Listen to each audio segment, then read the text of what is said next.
Hello, everyone, and welcome back to my channel. This is Anna from Explore Your Shadow, and I have Estella and Marina here with me again. And we're going to be talking about our lives as immigrants in Ireland because, we've been here for quite a long time, at least me, almost a decade. And it's probably interesting to talk about this from this perspective because every time, I don't know, you hear people talking about facing immigrants, not being the immigrant. So, how long have you, Marina, been here? I I'm actually here don't for know. 6 years now. Wow. Wow. What about you, Estella? It's going to be my ninth year in September. Well, actually, no, it's been 8 years for me. 8 years. Wow. Yeah, Yeah. yeah, yeah. I've just hit 9 in actually the beginning of October, I think. Yeah. So, wait, you arrived in 2015, right? Yes. Yes. Oh, I Yeah. arrived in 2015 as well. So, So you hit 9 but then. that makes it 9 years. Yes. You are in your 10th year now. My math is always amazing. It's always. Did you guys meet here in Ireland? Yeah, we didn't know Yeah, each yeah, yeah. other until Mm. maybe half a year ago, a year ago. I don't know when Yeah, I. maybe. Well, maybe, yeah, I'd say probably a year ago at this stage. I think I met you around last winter or something like that. Can't remember now Yeah, which month it I was, was still but in the old house that I do yeah, remember. yeah, So yeah. You were yeah. actually, I think you were in the process of moving then Ugh, when we met. yeah, the nightmare. Yeah. Yeah. Yeah, so yeah, I think we had each other on Instagram for some reason. I don't know. Sometimes I follow people if I think they're interesting, Mhm. and I think then you contacted me about the singing lessons, and then Yeah, yeah, that's exactly. how we met. Yeah, and then I met you, Marina, like what 2 years ago almost, or something. Yeah, I think 1.5 or something like that. Yeah, yeah. I'm still baffled how you found me on Facebook because, like, usually the way I meet my students is, because you're coming to me through Waltons, and but you found me on Facebook and you contacted me there. Yeah, because I just liked your profile. I was looking for something not that traditional. I didn't want this academic teaching, and I just thought, okay, I like this lady's energy. I should try to get in contact. Yeah, yeah. Aw, that was cool. I remember it was summer, I think, when we Yeah, just started with our lessons. yeah, Yeah, it was probably August because I don't yeah. I do think August. July's. Yeah. Yeah, cool, cool. And you've been here for 6 years. It's long. It's long as well. It is. Yeah, and I was just thinking, with all the pros and cons of moving abroad, the obvious advantage is that if I didn't move, I would never have met all these beautiful people, including you guys. And it's just, Aww. I just can't imagine this not happening. Like, I don't know you guys, I don't know my other friends that I met here. I would have missed on so much stuff. True, true. My You know, my it's such an horizons amazing. Yeah, it's such an really amazing opened thing up. that you can just move to another country, and start a new life, meet new people, like Yeah. basically rebuild yourself in a way. Everything you Mm, knew, you're just like leaving behind, and you're coming into a new place. You don't know what's gonna happen. You don't know what to expect. You don't know who you're gonna meet. And then everything kind of, it's almost there's different realities, different like fates or paths you choose. And like every decision, I think there was a movie that was made, like every decision led to something. Yeah, mm. What sometimes I happened do if feel like it's some sort of a quest, you know, a when, quest? Yes, a side quest. yeah. Yeah, yeah. Good one. Absolutely.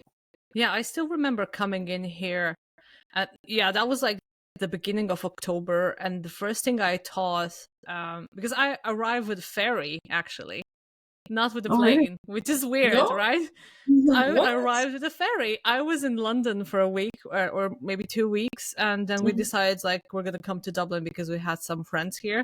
So we got on the bus from London, and the bus got on a ferry, and I think we arrived in the middle of the night as well, or maybe like an early morning or something. And I remember Oh. like coming with the bus, and it's like going through this industrial part of Dublin, and I'm like, where am I? And coming to, I think, Busaras. The bus, left Wow. us there, and I was like, I don't know anything. My phone didn't work, and my card and the phone didn't work. I was like, wow.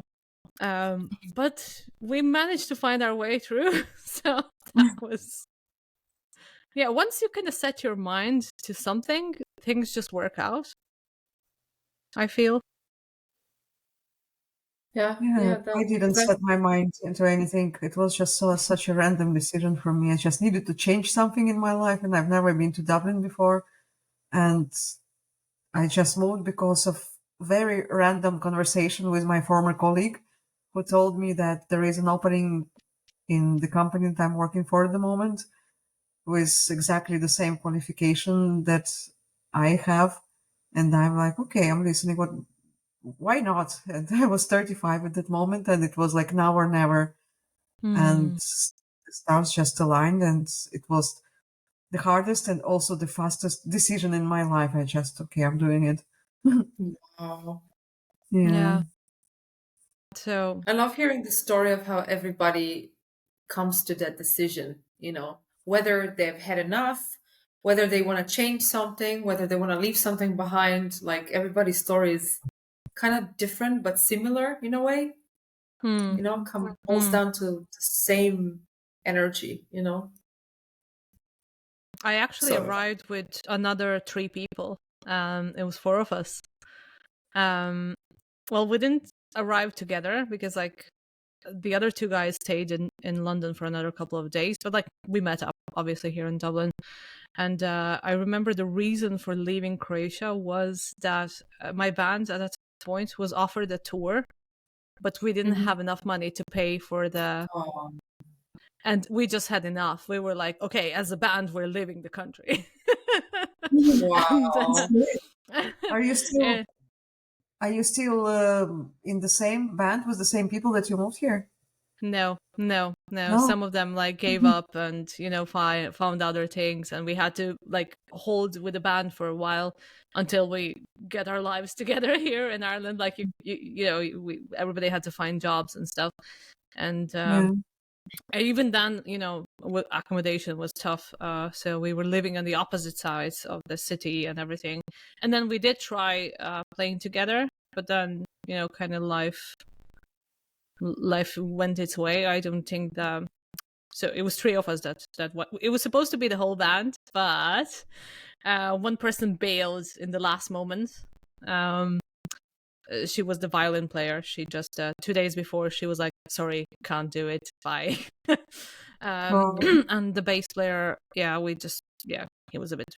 Even he himself said that he was a bit lazy. So, but me and Mario are still together in a band, and that band that existed then just got transformed into a new name with new band members, and yeah. And the name remained the same or No, it no, no. We changed? we changed the name. We changed the Okay, name as well. We were like, we need a new beginning, right? So nice. it's cool. You no. survived so many Yeah, changes I moving to new survived. country. It's so challenging, I can imagine. Yeah, yeah, yeah. And not even that. Like it's just like my mom passed away like a year before that, so I also Oh, really? needed a new start. Or 2 years Yeah. actually, 2 years before. I was like I needed a change of scenery because like everything reminded me of her, and um like I don't know, like I just literally like when I moved here, and because everything was so different, then nothing was familiar. That felt great. I was like, Yeah. yes, I have no associations with anything here. I have no associations with the culture or with the food or with how the city looks like. With it's like that for me was great. I just needed that change. I didn't need anything familiar. I just needed everything to be different, Yeah. and it was. Did you visit Dublin before you moved? No, no, no, Me no. neither. It was so Me neither. weird. Weird feeling. I still remember myself taking the taxi from the airport and looking around like where I am, where am I? what what do I like about this place? And I actually struggled to finding the things I liked about this place. Like first few days that I moved was such a huge stress. I actually didn't like anything at all, and I was Me neither. living I on was Parnell Street. disappointed. Yeah, I was living on out of all places. My temporary accommodation was on Parnell Street with all these junkies and the noise and all the trash on the streets, and it was just horrible. Honestly, I thankfully I found a new place very soon. I moved to Dundrum and Oh, things started getting better. But first couple of weeks were just I was sick, physically sick. You know, oh my when the gosh. people, yeah, when people move to the new place and they have this first touristic stage, or I want to see this and that. I didn't have this touristic stage. I went straight into depression. Oh no. Oh God. Oh my gosh. No, I was living with my friend for like 3 or 4 days, and then we started like looking for a place to stay, me and Mario, and we found this. I'll never forget this story, right? So we found this ad for the room, and the guy was like, "Okay, sure, I'll meet you. Just take the Lewis, and you get out on Lachenstown, and I'll pick you up there with a car." So we take the Lewis. First, he had a typo. It said Luan, and I'm like, I don't know what Luan is. So we're looking around what that is, right? So I'm like, what is that? And then I see that it actually mean like spelling means Monday on the signs. So we found the Lewis, and we ended up in Lachenstown. We got out of the Lewis. There's cows in the field because at that point that area was very kind of rural, right? And I'm like, and this guy is coming in with a car, and in the car there's like tons of like, he was like I don't know, he was like renovating houses and stuff, like, so there was like everything in the boot and on the back seat. So I'm like, we're getting in the car, and I'm like, he's gonna take my kidneys. Like, he's gonna kill me. He's gonna take all my organs and everything. But he didn't. He was actually a nice guy. We became friends, and that was the first room I rented. So that was like, it was in cabin. It was a nice area. I love that. The house wasn't great though. The house. I can imagine. I've seen a lot of stuff there. I moved when I was 21, and Ooh. I actually can't believe I did this, because I would have probably never done it now. You know, there's no way I would have done it now. I don't know how. Like, I must have had lots of, like, I had guts before. You know, I was pretty like fearless. You know, I can't believe it, because I'm quite the opposite now. You know, like they say, it gets easier when you get older, but it really does. It really doesn't. It gets more difficult to change stuff as you It get is. older. You know, It's true. Yeah. you're more reckless when you're in your early 20s.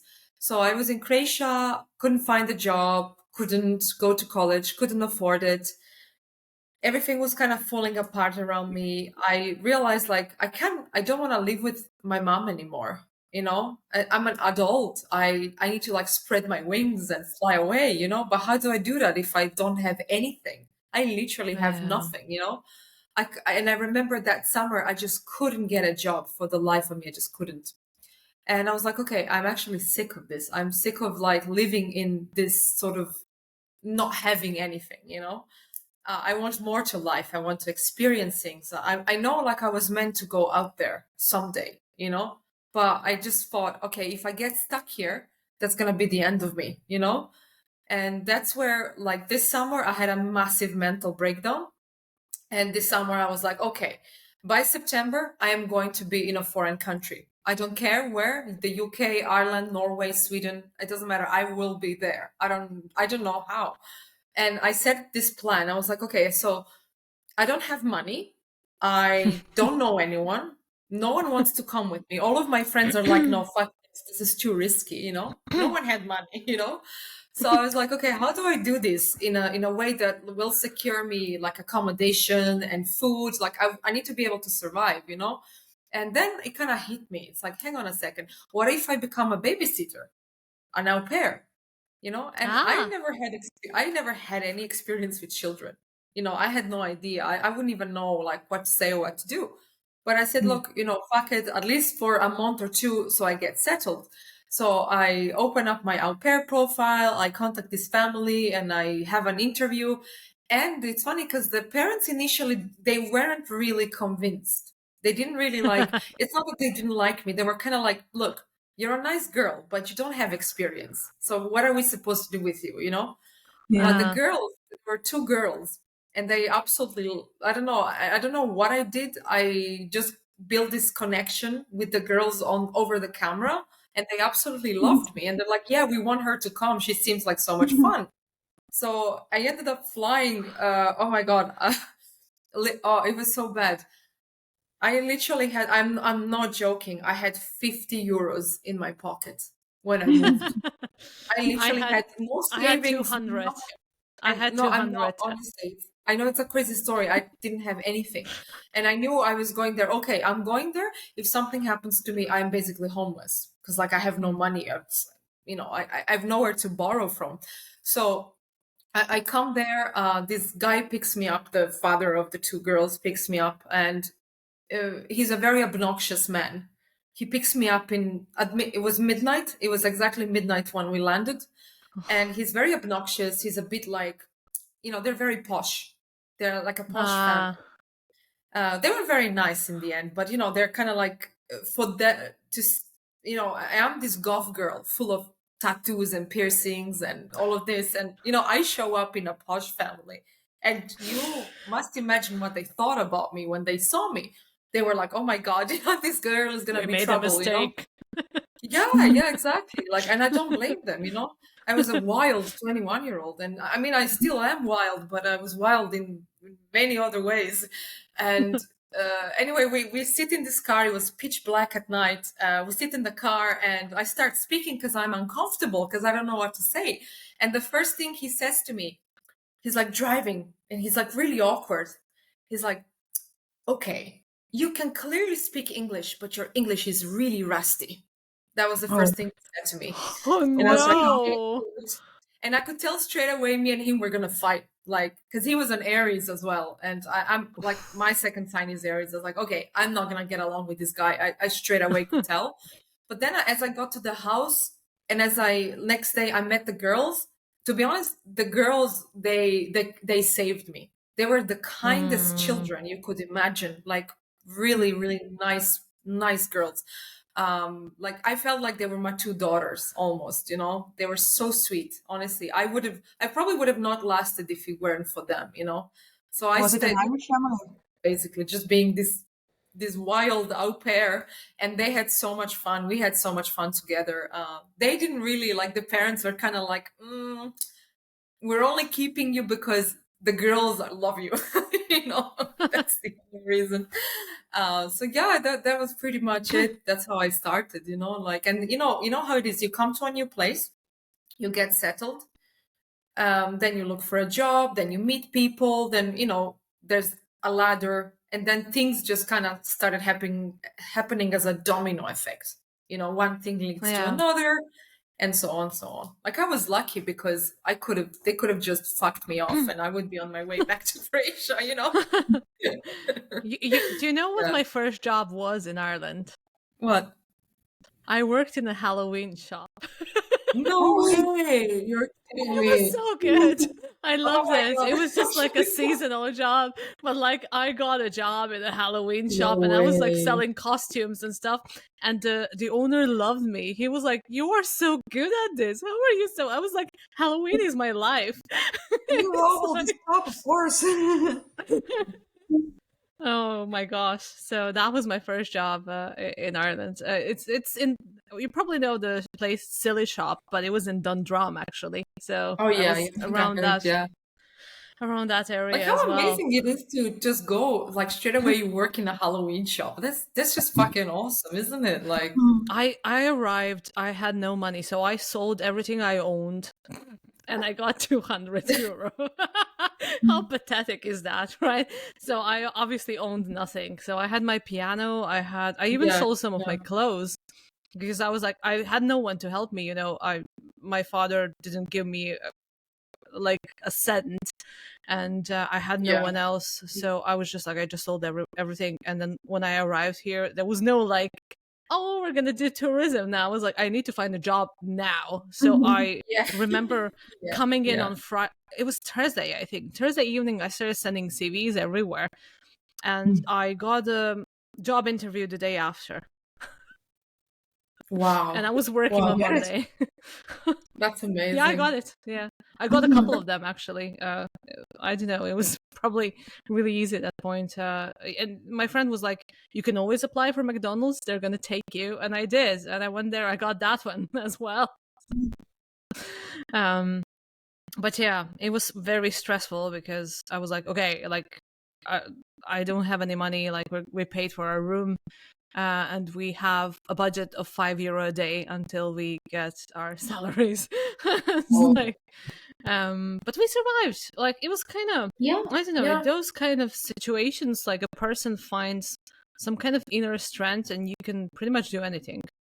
Like you are so focused. You're like, okay, like I like this place. Like I want to live here, and I'll Yeah. manage. Like I'll find a way. And I haven't stopped working since then. Yeah. Yeah. No. It's crazy. So, Yeah. yeah, it's been 9 years. I only had one break of like a week, I think. Isn't it amazing how when you're left with very little resources to go by, it's amazing Mm. how you actually make it work, even with five Yeah, euros a day. It's yeah, crazy, you know. yeah, I didn't think I could make it with the 50 euros I had, but I did. Obviously, mm. I at least didn't have to pay for accommodation and food. You know, it was Yeah, provided, so it was ideal. You know, and then obviously it was the weekly payments, so that absolutely saved me. I remember that the first couple of weeks I've saved so like because I was putting everything aside, literally everything. I was yeah. maybe living on like 20 euros a week, literally, and you Same. know, Yeah, and for it the was first time possible back ever, then. for the first time ever, I had after a couple of months of just literally going nowhere, just saving, I had like saved quite a lot, you know. And for me, Mm. being 21, I was like, oh my god, so much cash, you know.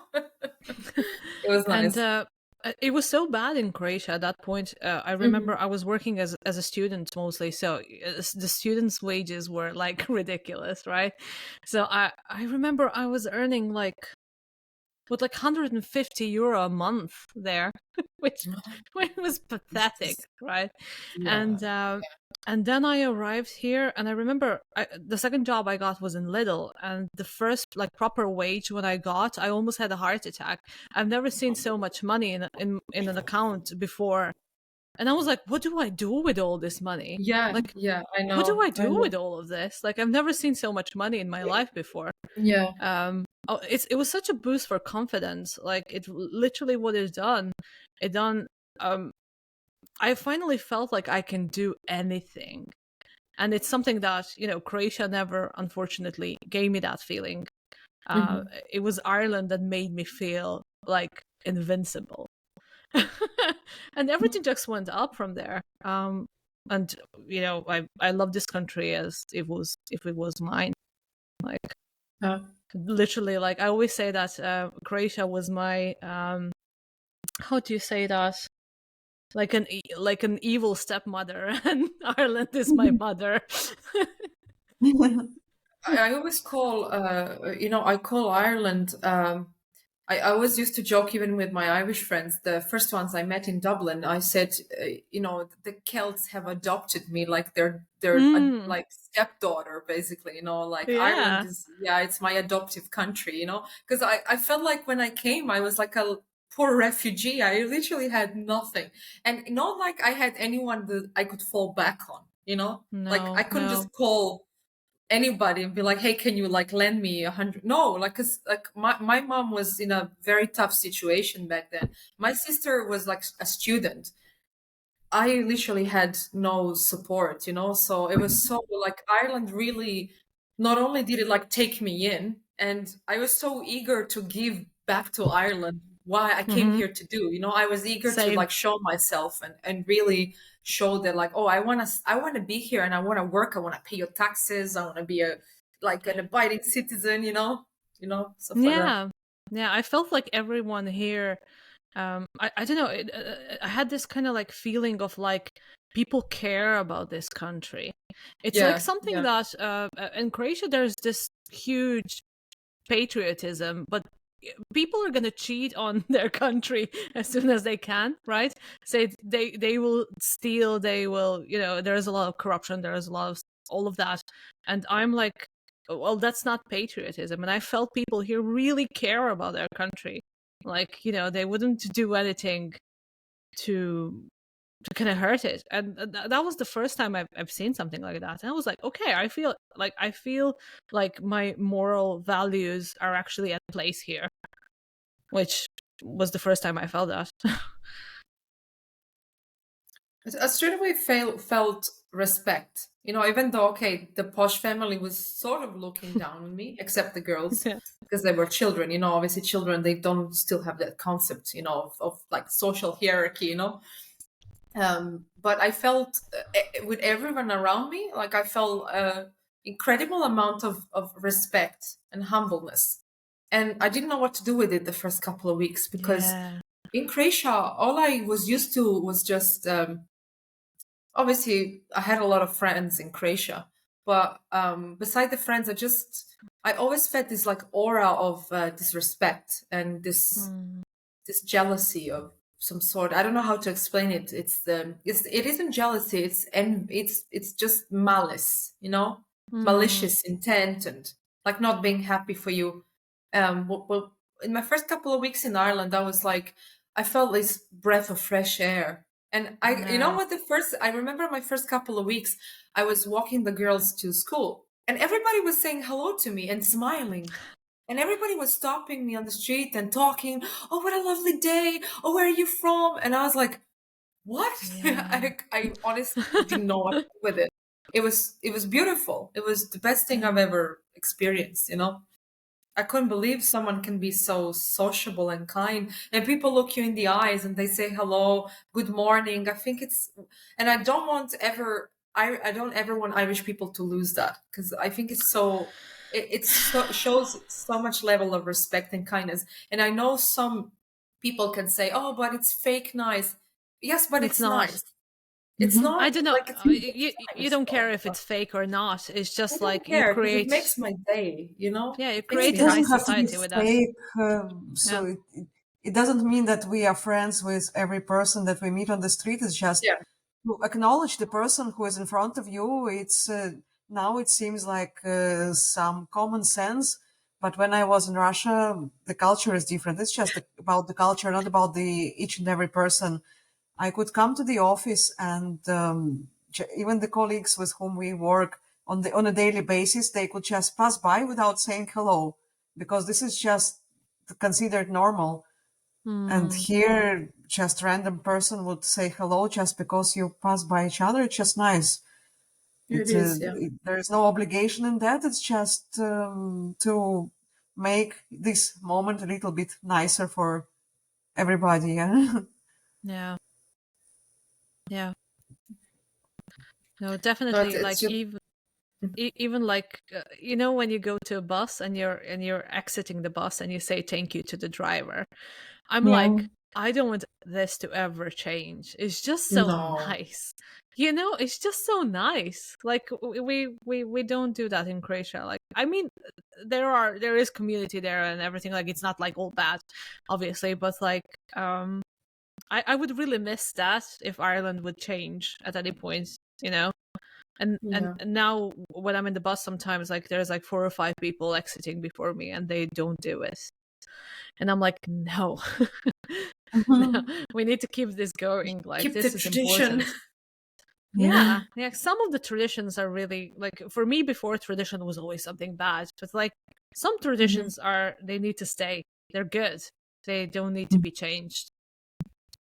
There's a reason why there were traditions being passed on for such a long time. I know, like, some traditions not, societally make no sense anymore, but there's some core values that keep a society the way it is, you know? Mm, So you can't just like take that away and expect, I don't know, for just an example with the bus, for example, if everybody stopped saying thank you, then it's just forgotten, and it's such a, I think it's such a highly cultural thing to do. So just like, first of all, acknowledge someone doing a very hard job and then thank him for that. Exactly. But if Yeah. different people bring different, obviously, cultures, and they stop saying hello, in 10 years maybe everybody will stop saying hello. I Yeah. have noticed that when I walk on the street, people don't really say hello anymore as much as they did. I don't know if you noticed that recently. Yeah. And I don't Yeah. know whether it's because I moved cities. So because Waterford people are a bit more closed down than Dublin, but I'm noticing it get a bit less than usual. And not that they don't want to say hello, they're very close. It seems like after COVID, people are very closed off. They're a bit Yeah. suspicious. They're not like very open anymore as they used to be, Yeah. relaxed. There's tension. Mm. Yeah, Ireland is changing, and what I really loved about Dublin as well was it, even though it was the capital, it still felt like a small town. I don't know why. Yeah, Like Dublin has this energy of like a nice, cozy small town. And even yeah, the entire Ireland has that energy, and that was really nice. Like, and I felt safe, and even though coming from Croatia, which is super safe, so like I never had issues with safety there, at least in my part of the country. But here I felt as well like I would walk home like in the middle of the night and everything, and now I wouldn't anymore. Now I, even like when I'm coming, like I live in Dundalk now, so if I'm coming like at 11 and I have no one to give me a lift, I take a taxi. One night I walked and I freaked out. I actually, yeah. now another beautiful story to add, because I went into this takeaway. I was super hungry, like I worked all day to get some chips, I and love I got chips. scared of something. And there was this guy who, like an Irish guy, who noticed I was scared. He was like, "Do you want me to drive you home? Like, where do you live?"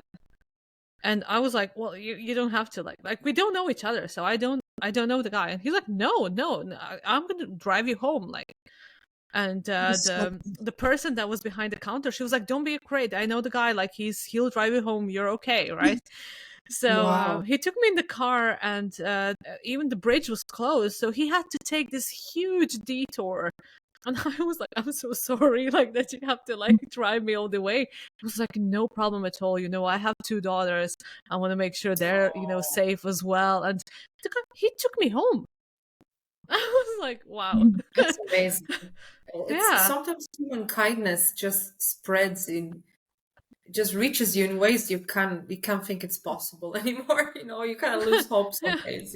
No, I was like, "Wow," like my heart feels whole now. It's really Yeah. nice. Yeah, And that's a real father. He has 2 daughters. He that, wants to protect that's them. a He real wants the best that's for a his real daughters. male figure. Yeah. It is. Absolutely. It is. Yeah. Yeah, no, I've unlimited amount of examples like that to give, to be honest with you. I've only just had positive experiences here, I think, from Irish people. Like I've never met anyone who was in any way, bad to me. I don't know yeah, about you. yeah. The only exception probably is when I had to take Red Lewis line to work and I had to pass through Mm, Tala and I had to encounter all this specific group of people who don't work, who thinks they own it all and they can do yeah, whatever they want. Like they would smoke in the tram, children would throw stuff out of the windows on the people's heads and Wow. swearing and spitting all over and not to focus on the bad things. But not everything is just nice and of rosy. course. It's, Yeah. yeah, Ireland has insane homelessness crisis at the moment, and I know I've been here for a decade now, so I've been walking the streets almost like a local now, and Yeah. I've seen things change. And after COVID, I don't know what happened. Is it that people just lost the accommodation, or it was really tough for mental health to be so closed down in their homes? But at the moment is like critical. Like And I feel sorry for these people. Like I feel awful walking down the street. I don't know. The country has to do something about it. I'd say you can't just let your citizens. It's gonna get cold now. Like you can't leave people in the tents. It's not right. No.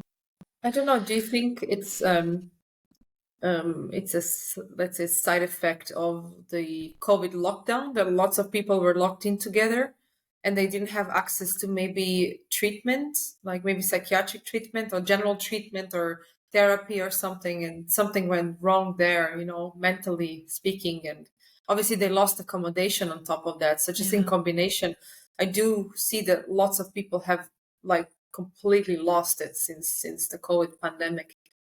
I guess it's when you take away access to certain I think also the problem bodies. I is don't know. drugs are so easily available in this country. Yeah, Like it is that's insane. true. I don't know what to think about that. And the government's obviously enabling it. And in Croatia, if they catch you smoking weed, you go to prison. That's why people don't mess around with it. It's true story. Like if they Yeah, catch you smoking weed, you're done. Like yeah. it's gonna be in your how I say in that in your case as well, like people, like your employer is going to be able to see that you've been criminally accused of smoking weed, of all things. So you wouldn't see that much of that on the street because people are afraid to do so. And here I was like, I'm walking through the streets of Dublin in a fog of weed, like literally. There was a man walking in front of me like the other, and I despise the smell of weed. Like if it smells to me like a burped sausage, and that's how weed smells to me. I hate it. Yes, I agree. It is disgusting, and I just keep on getting into these clouds of weed smoke, and for me, I'm like, did someone ate sausages? And then I'm like, oh no, it's weed. And a person actually sat beside me in the bus, and she had a child in her lap, like a child that was like 3 years old, and she smelled, because it was so cold outside, and when you're smoking, the smoke goes into your hair and into your clothes and into the child's clothes as well. So she smelled of weed. The child smelled of weed. I almost died. I was like, because that smell makes me like really vomit. And I was like, what is happening here? And the poor child as well. I don't get it. Something needs to be done, but not just that. Like I think the health how do you gonna say it? Healthcare. Yeah. Healthcare is also really bad as well. I've seen a video from this man that actually deals with homeless people. He has a YouTube channel, and there was this poor girl that just had a baby. She had a C-section, and she's been sent out because she's homeless to sleep in a tent after that. Wow. How old is she again? She's like in her 20s, and this is like God. the second child, third child, doesn't matter. Like, but anyways, like she had a C-section, and she's been sent out to sleep in a tent, and then her tent got attacked during the night, and she shouldn't be moving even. She should be in bed. So I feel like the country is failing these people. Seriously, there obviously is money, available. We're all paying taxes, so the money should be pouring towards help. It's really no excuse, because when you do go to Dublin or Waterford or to different cities, for example, in Waterford, I walk around quite often around, and there's empty buildings, derelict buildings everywhere. Like empty houses, and I'm like, okay, there's a housing crisis. Why is everything derelict and empty? Like, like obviously there, as you said, there is money. Why are all these buildings lying empty when There's people literally sleeping on the street. I Yeah, don't and get it's it. Like, I dangerous. don't It's who's dangerous, regulating especially it. for women. Like she's a woman, and Yeah. it's such a delicate state. She shouldn't be on the street. Mhm. There must be some kind of accommodation for her. Like it's But what not the right. yeah, I don't know. It's very strange because they so easily find accommodation for for immigrants, for refugees from war, like Ukrainians. They so easily find them a place to stay, but they can't do it for a woman that had a C-section, not even a room for a couple of weeks. I don't believe that. And There's listen to this. something, It yeah, gets worse. So I don't know. the guy actually managed to gather money to pay them a hotel because it's her and her partner, right? Mhm. And because they didn't have passports, they've been living on the streets for quite a long time, and they don't have any documents, and the hotel wouldn't let them in. What? So the country, even though some things are functioning amazingly, some things are not functioning at all. Like these are your people, these are your citizens. They should be number one. Even me looking at it that way, like I wouldn't mind to be number two, right? But you need to take your people in first. Especially Mm. women with children. I see a lot of homeless families. Like just can't wrap my head around it. And then and then I seen really nasty comments saying, "Oh, just stop having children." Is that and then really a they solution and then they for tell this? us millennials are not having children. Yeah, I And when wonder we why have we're not children, having they tell us to stop. like of course we'd like to have children. Like I'm sure all of us would like at least one child. Yeah. How do you do that in this world exactly? Like, obviously you can do it, but it's extremely hard work, and not everybody's lucky enough to get at this stage in their life to gain not only financial stability, which per se is already difficult in this day and age, um, unless you have, I don't know, unless you're, as I said, you find a really good way to do that. But also the housing situation. So where are you going to put all of your kids? Where are you going to put this child? If you're renting, for example, like what happened to me, Anna, like a couple of months ago, Same. I was in a safe accommodation. I had lovely housemates, and I was really enjoying it. I really loved. I had the cat that was coming from my neighbor. It was almost like my cat. And I really loved it. And then the landlady suddenly, "Oh, actually, I'm gonna sell. You have to get out in 6 months." And where do you go? Like, Mhm. okay, I was lucky to find a way, but lots of people aren't that lucky. Lots of people have just nowhere to go. And if you have children, And the landlords don't like yeah, children. yeah, They don't like pets. They don't like yeah. children. Then It's they don't like boyfriends. they Like, don't like it. They don't like trust couples. me, Um, I've lived in, and I really hope that some people that like rented out accommodation to me are actually watching this, because at one point I was told I'm not allowed to bring my boyfriend to the house. Like, men are not allowed, as if it's worse like than you're like, living with your parents. exactly. So it's like you're paying what, 600 euros a month, more or less, let's say, and then you can't bring your boyfriend.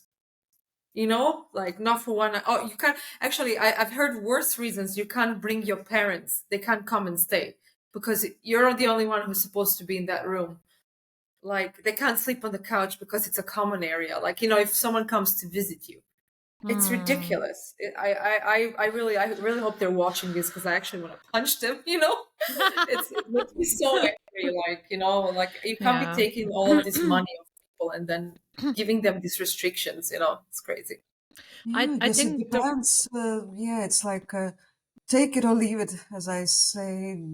Yeah, It is as they say, and as an immigrant, we always have a choice: either stay and take it as it is, yeah, or go yeah, home. And we yeah. have to make this choice every day It's because not Yes, only us though. It's yes, the same yes. for Irish people as well. It's not like we're just experiencing this housing crisis. yeah, And I was yeah, saying to my student, like there was this older like he's in his 60s and he has two daughters.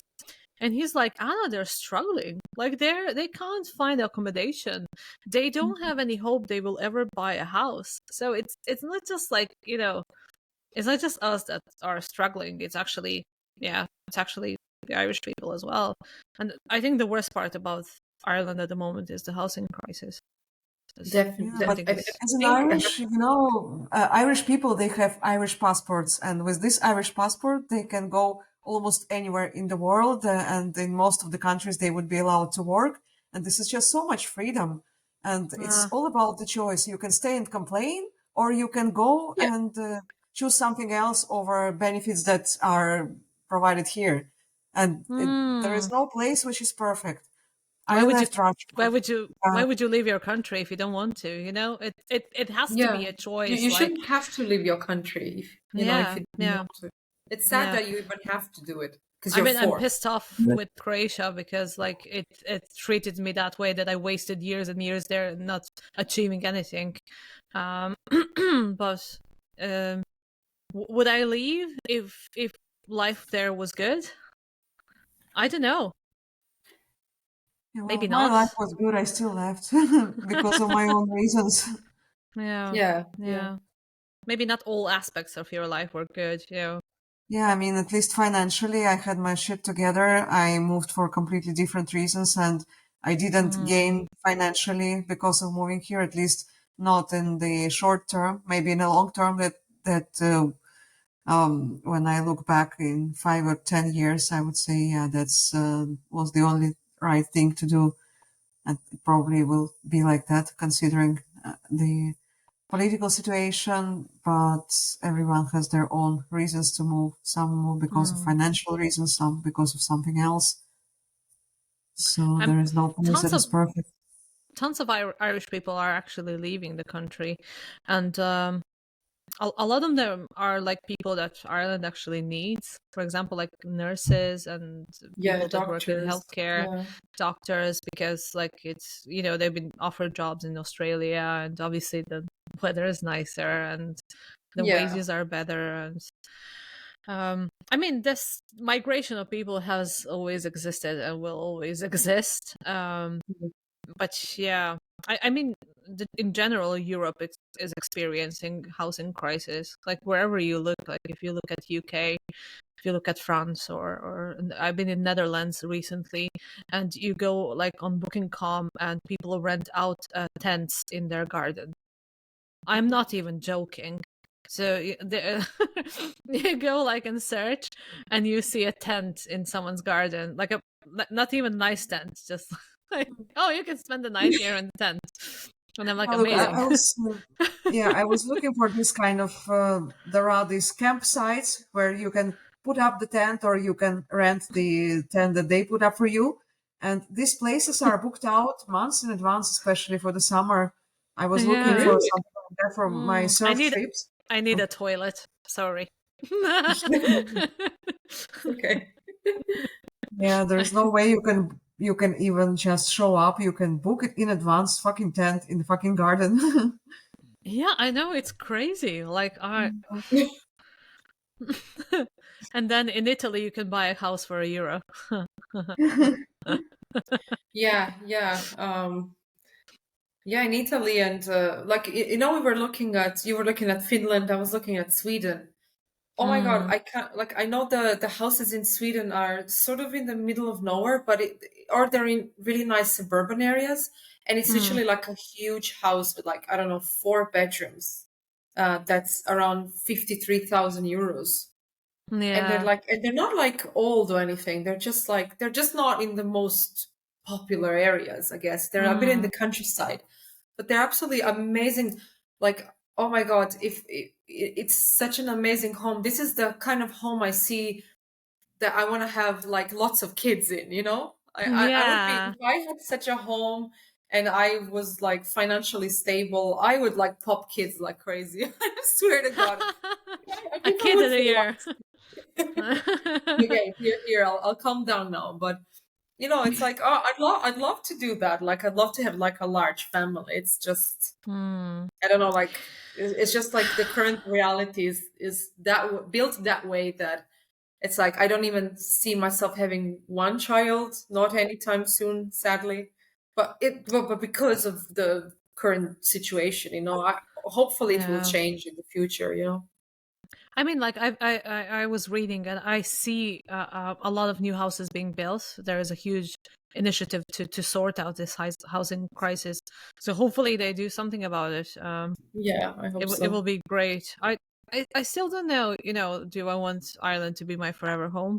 I'm still deciding. I like it here, but um, yeah, depends what's going to be happening in the next couple of years. I guess. Yeah.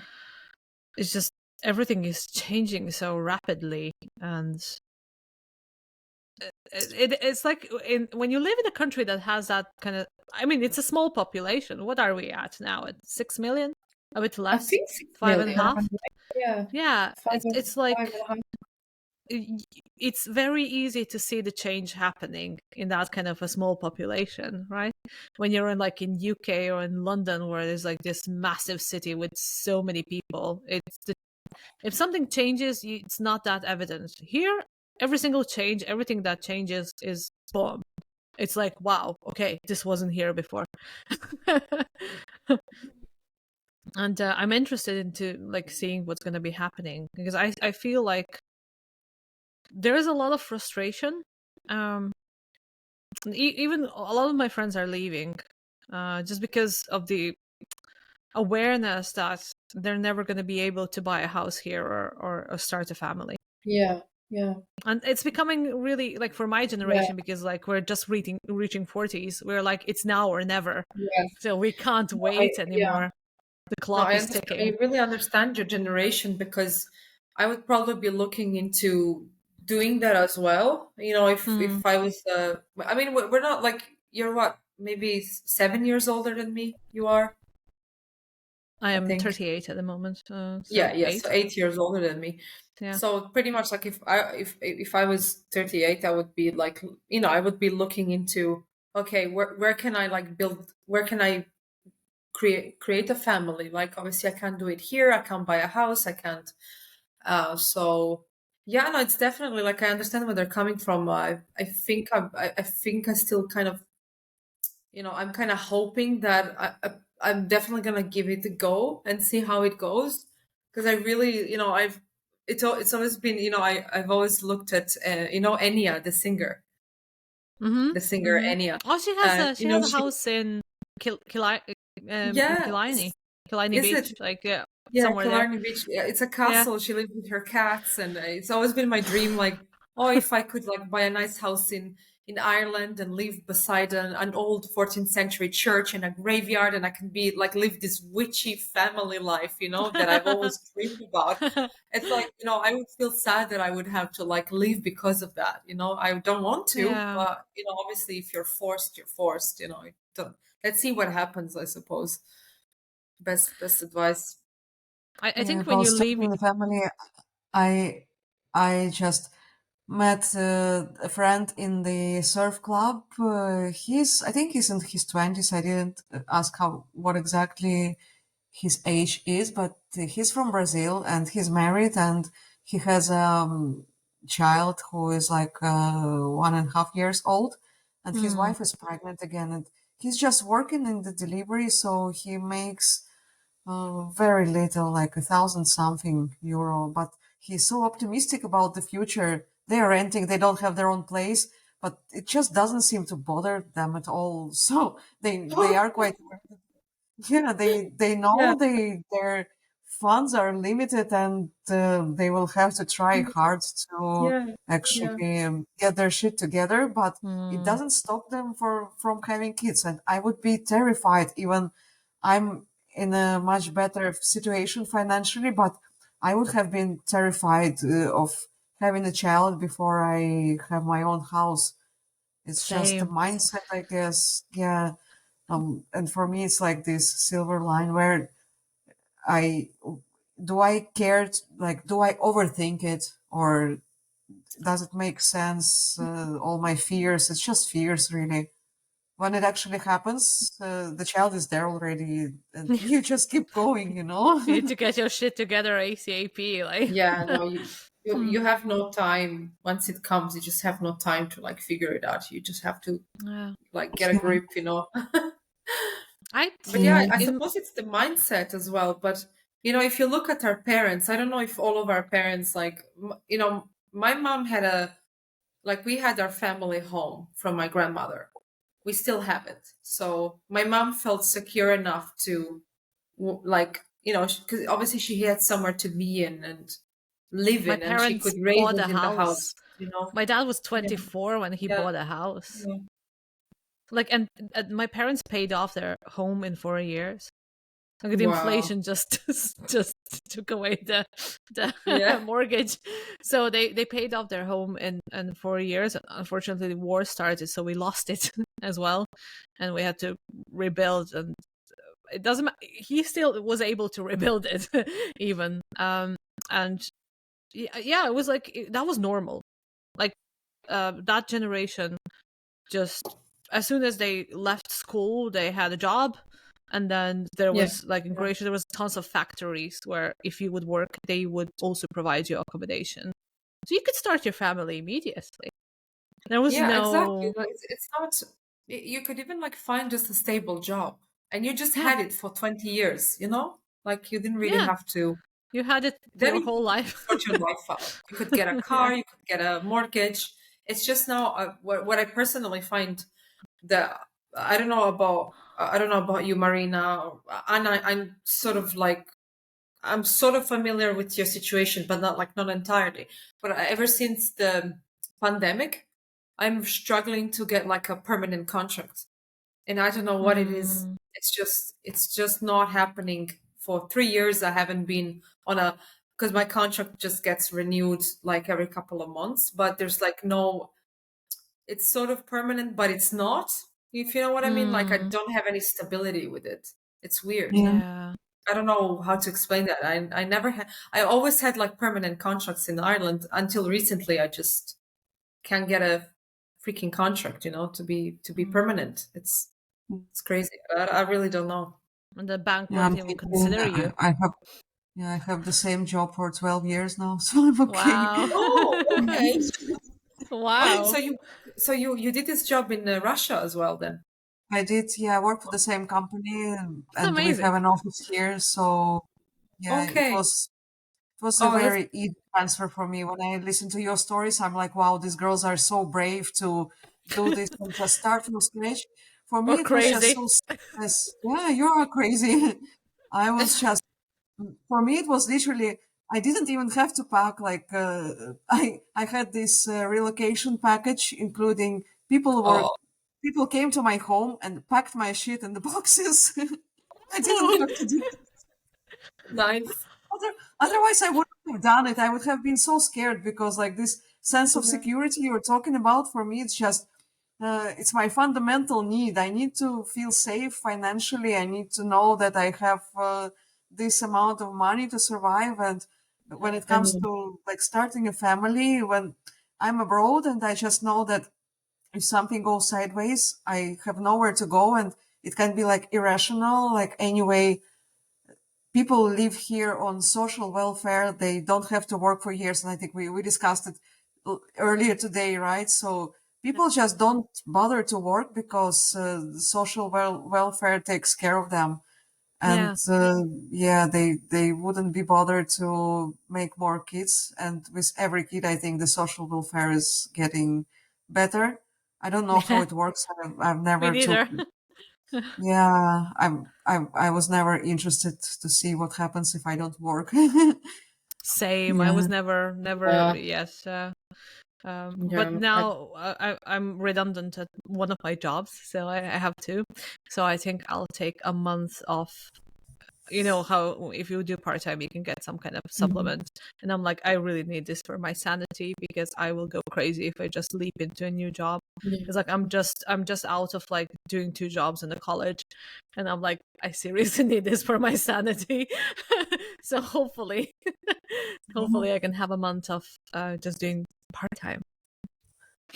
Yeah, Not that's not no You job. know, No. oh, even part-time sounds like heaven, yeah. Yeah, I it's everything actually, sounds. you are familiar with my recent health issues that I had. I potentially have an autoimmune disease, and unfortunately, I recently had to move back to part-time again. Mm, So it's, to be honest, it's like it's tough, but it's working out good because I devote more time for my hobbies now. You know, mm, so I have more time for my hobbies and for my creativity, and I find like it's really kind of feeds my soul.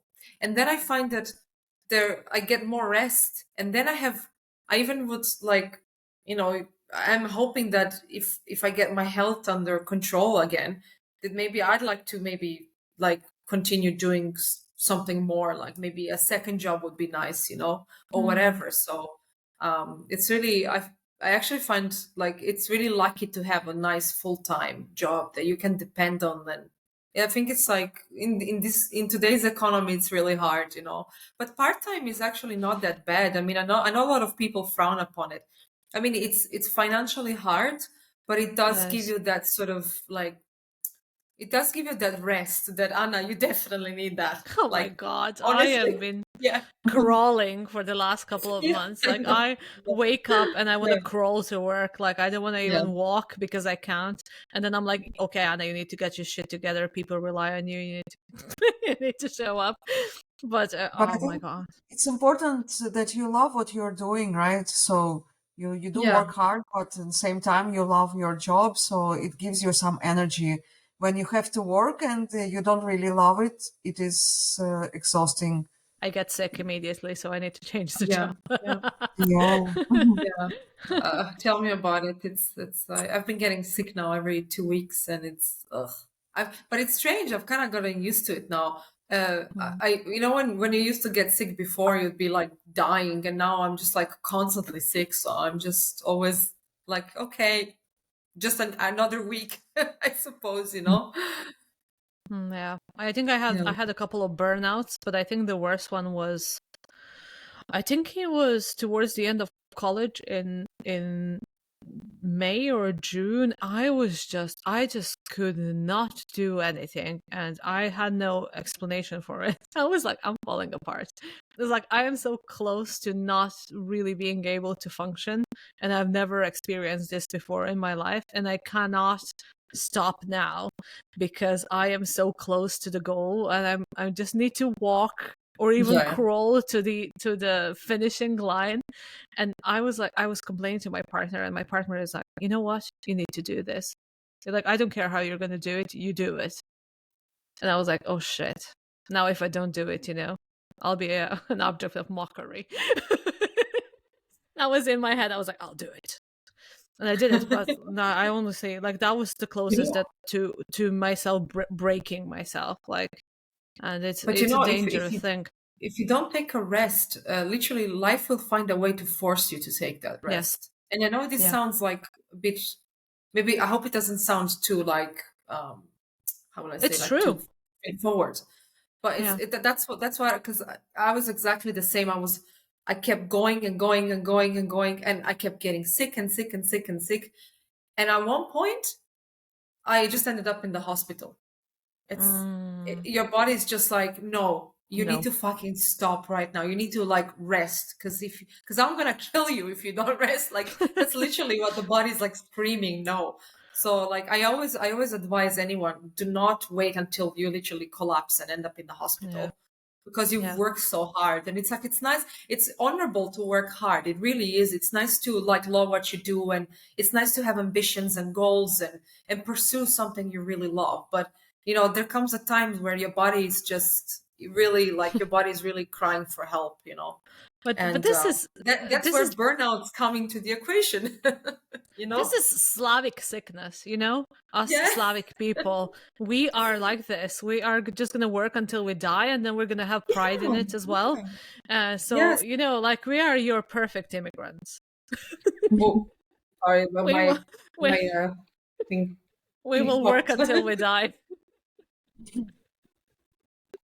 I think it's I'm like, do you think it's similar for Irish people? They like kind of Yeah. work till you die sort of thing. I think It, so. I can see yes. that with them as well. Maybe it's just Yes. a collective.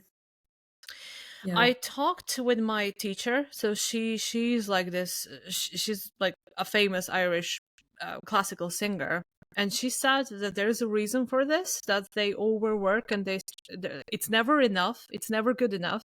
She said in the time when Irish people were traveling and going to America or immigrating anywhere in some other country, um, their teachers would be telling them, okay, this is good enough for Ireland, but is it good enough for USA, or is it good enough, you're like the first here, but you're going to be like number 100 when you go abroad, so you need to try harder.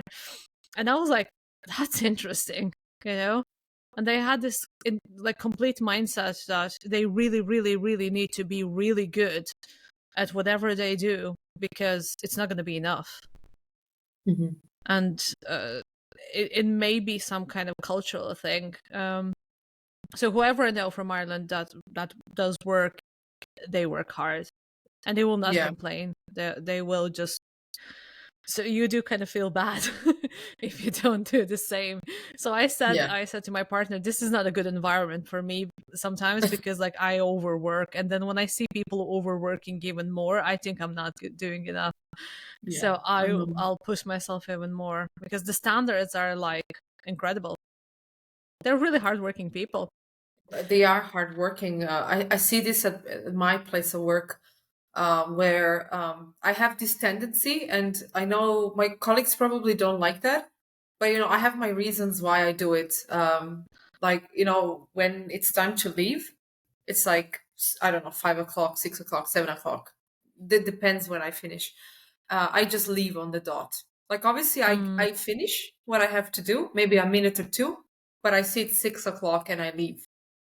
And my Irish colleagues, they just stay, and they kind of like, what I noticed about them, they like to unwind, they like to like talk to each other, like by the end of the day they kind of like to stay in front of the workplace and just talk, and they don't seem in a rush to get home.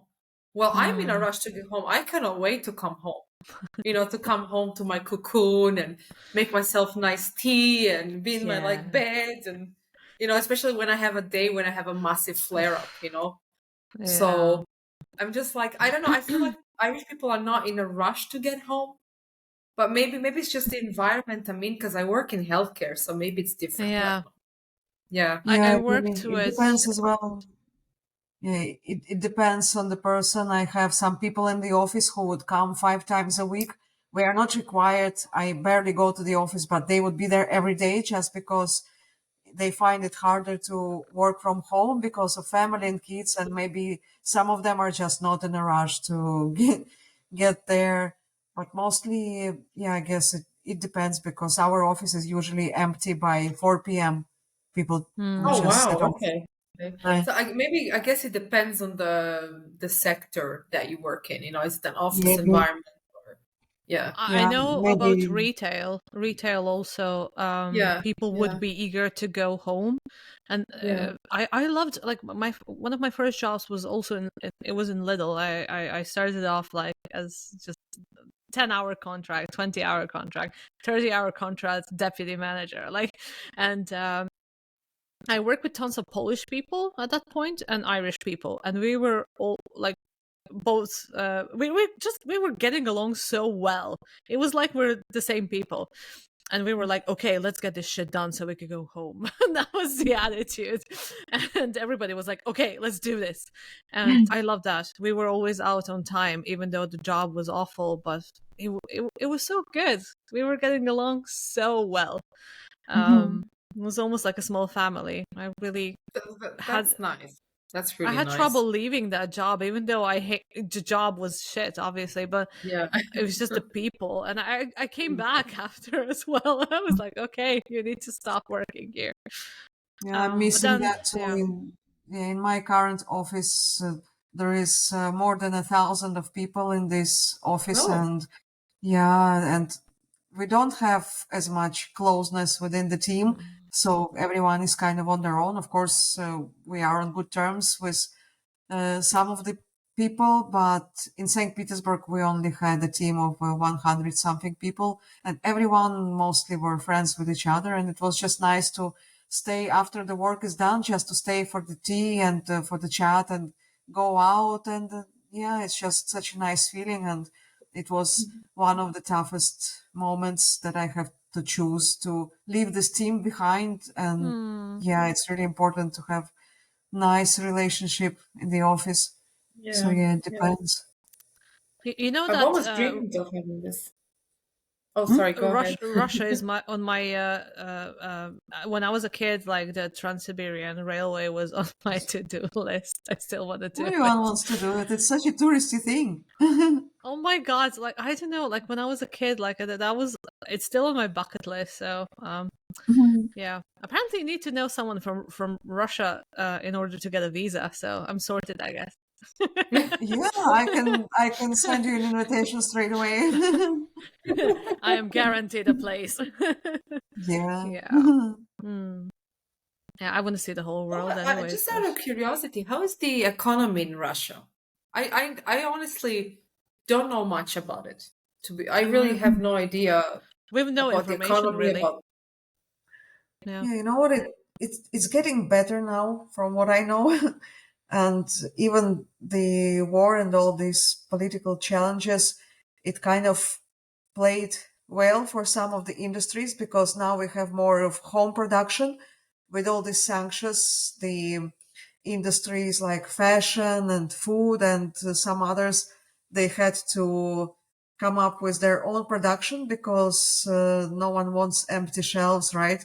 And Yeah. now when I go home, for example, I would prefer to buy clothes there, because it's going to be something that you wouldn't find here, but there it's a No. good quality and a decent price.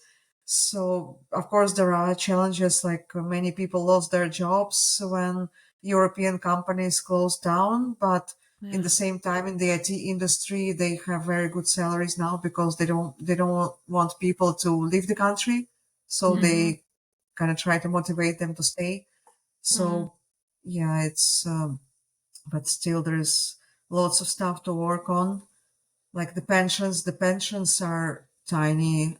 It depends, of course, where you've been working, but on this kind of standard pension, you wouldn't be able to afford to travel around and enjoy your like senior years. You really have to have something put aside to be able to Yeah. have like yeah, decent like 60s or 70s or like further on. I know sounds my like my my Ireland as well. father. And Yeah, my father has like 400 euro pension a month. Yeah, that's not which much, which isn't is it? decent. It's decent for some people have even less. I heard, He as of like got new pensions apparently are he even got lower. a part Yeah, from my mom's pension yeah. because he lost a partner. Like this is the worst thing that can happen to you when you're Hmm. retired. Like when you lose a partner, that's 50% of your income gone. So they finally got the law out that you get a part of that pension because it was paid in anyways, right, through the tax. My mom never got a single pension, so she died before she was properly retired, right? So now he's getting, I think, around 100 and something euro from her pension, and I do Okay. send him money as well, obviously, because Yeah. I mean Yeah, yeah. he's not spending a lot. He cooks for himself and everything, so it's not that bad. But still, you can't afford anything special. Yeah. I No. think my mother is going to retire very soon, maybe in around 2 years, and she's really concerned. She worked all her life, like Same. 35 years experience, and No. she's really afraid of what she might get at the end. And it's so sad, like killing yourself for work for such a long time only to get a tiny, weeny pension. And yeah, I'm really concerned for her. Obviously, I would love to help her, if I Yeah. can. I don't know how it's gonna turn out to be in the end. Yeah. I've been sending my dad money for the last like 4 years. Yeah, ever since he retired, and then he struggled to buy something, and then I lost it. I was like, no, like you're not gonna be struggling here. Like, Yeah. I can Yeah, just I send you know. some money. I know Um, sometimes you just, sometimes like you just have to help your family. You can't just, especially if they looked after you, they cared for you, yeah, yeah. unless they were like massive assholes that like just that you want nothing to do Uh, with, that's different. But I'm so you naive. I would anyway send money. know. I'm an idiot. Yeah, but I mean, like I have a lot of like Irish friends as well. So I befriended this older chap here in Dundalk. So we go to coffee to this like petrol station because coffee is incredibly good, and he comes as well. And every morning he has his coffee. He has a muffin or something. He really likes his sweet stuff. And he said to me like, if he didn't put some money aside in a kind of pension fund, like with the basic like Irish pension, it would be really hard. But like obviously he has his own home, so at least that is sorted.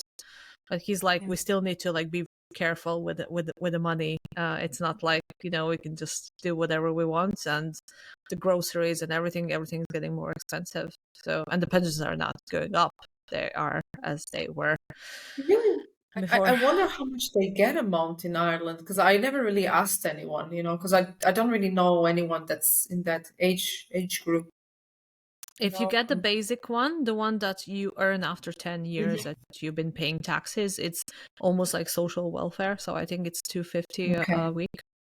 Okay. Like we are in the country that has the most haunted places in the world. Did you know that? Yeah, yeah. No, there's if you look at it, there's the Leap Castle. I think the Leap Castle is closed right now. I think so. I'm not Yeah. sure. I think it's like There's it the used to be open, but it's renovating right now. what's the name of that place in Dublin? The club, Malahide the Castle?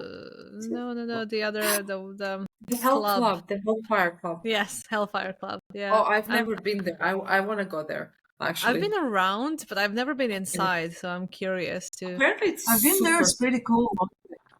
Is Apparently, it? like it holds evil, some sort of evil power there. I don't know if you felt anything walking around the place. No, not I didn't really. feel I anything. actually like the energy, so maybe that's just me. Yeah, yeah. I like, but I've been to a place that was haunted. It's not on any map or anything, but I've actually experienced some like creepy stuff here in Ireland, and it was at my Where was friend's. It was in Ennis, of all places, and it was a private property, right? So my friend was living at his girlfriend's parents' place, and the place was in the forest. Actually, you had to like take the dirt path to the house. It was like, and if it would get flooded, you would need to take a boat. So the house was like in this really weird place, and they were living in a trailer beside the house. And the house had its own little graveyard, and there was a lot of unmarked graves from like children's graves. And so we were sitting in their trailer, and something walked through me. Something literally just went through, and I was like, and they told Did me you like, oh, feel this it? happens all the time. Yeah, I literally felt some like kind of Okay, spirit right. like literally just walking through me. And it was the creepiest place ever. I've they offered us to stay overnight, and we drove home. I was like, I am Uh, not sleeping Can I here. can I ask, just out of curiosity, where was that? Like, It is was that a place that you can rent? No, you probably can't. no, It's just no. It's a someone. private home. Like Okay, it's and right. they know it's haunted. Like they've been experiencing weird shit, there Oh, for a while, and I had a vision, as well there of a person killing their children because they didn't have enough food to feed them. Um, and I have goosebumps now. So it was so creepy. I just couldn't wait to go home. Um, Proper creepy. Like, and I can deal with creepy. So how did it feel when that ghost passed through you? How did it feel? I don't think I've ever felt something like this it particularly. feels almost like someone. There's like this a big stream of energy, just like kind of it literally feels like something walked through you, and all of a sudden, like for a split second, you're not yourself anymore, and then you are. Like, it was so weird. We always end up on paranormal, but I mean, Ireland is the place for that. Does it feel? Because I'm Huh? trying to familiarize myself with the feeling, because I'm not sure. Did I ever feel something like this before?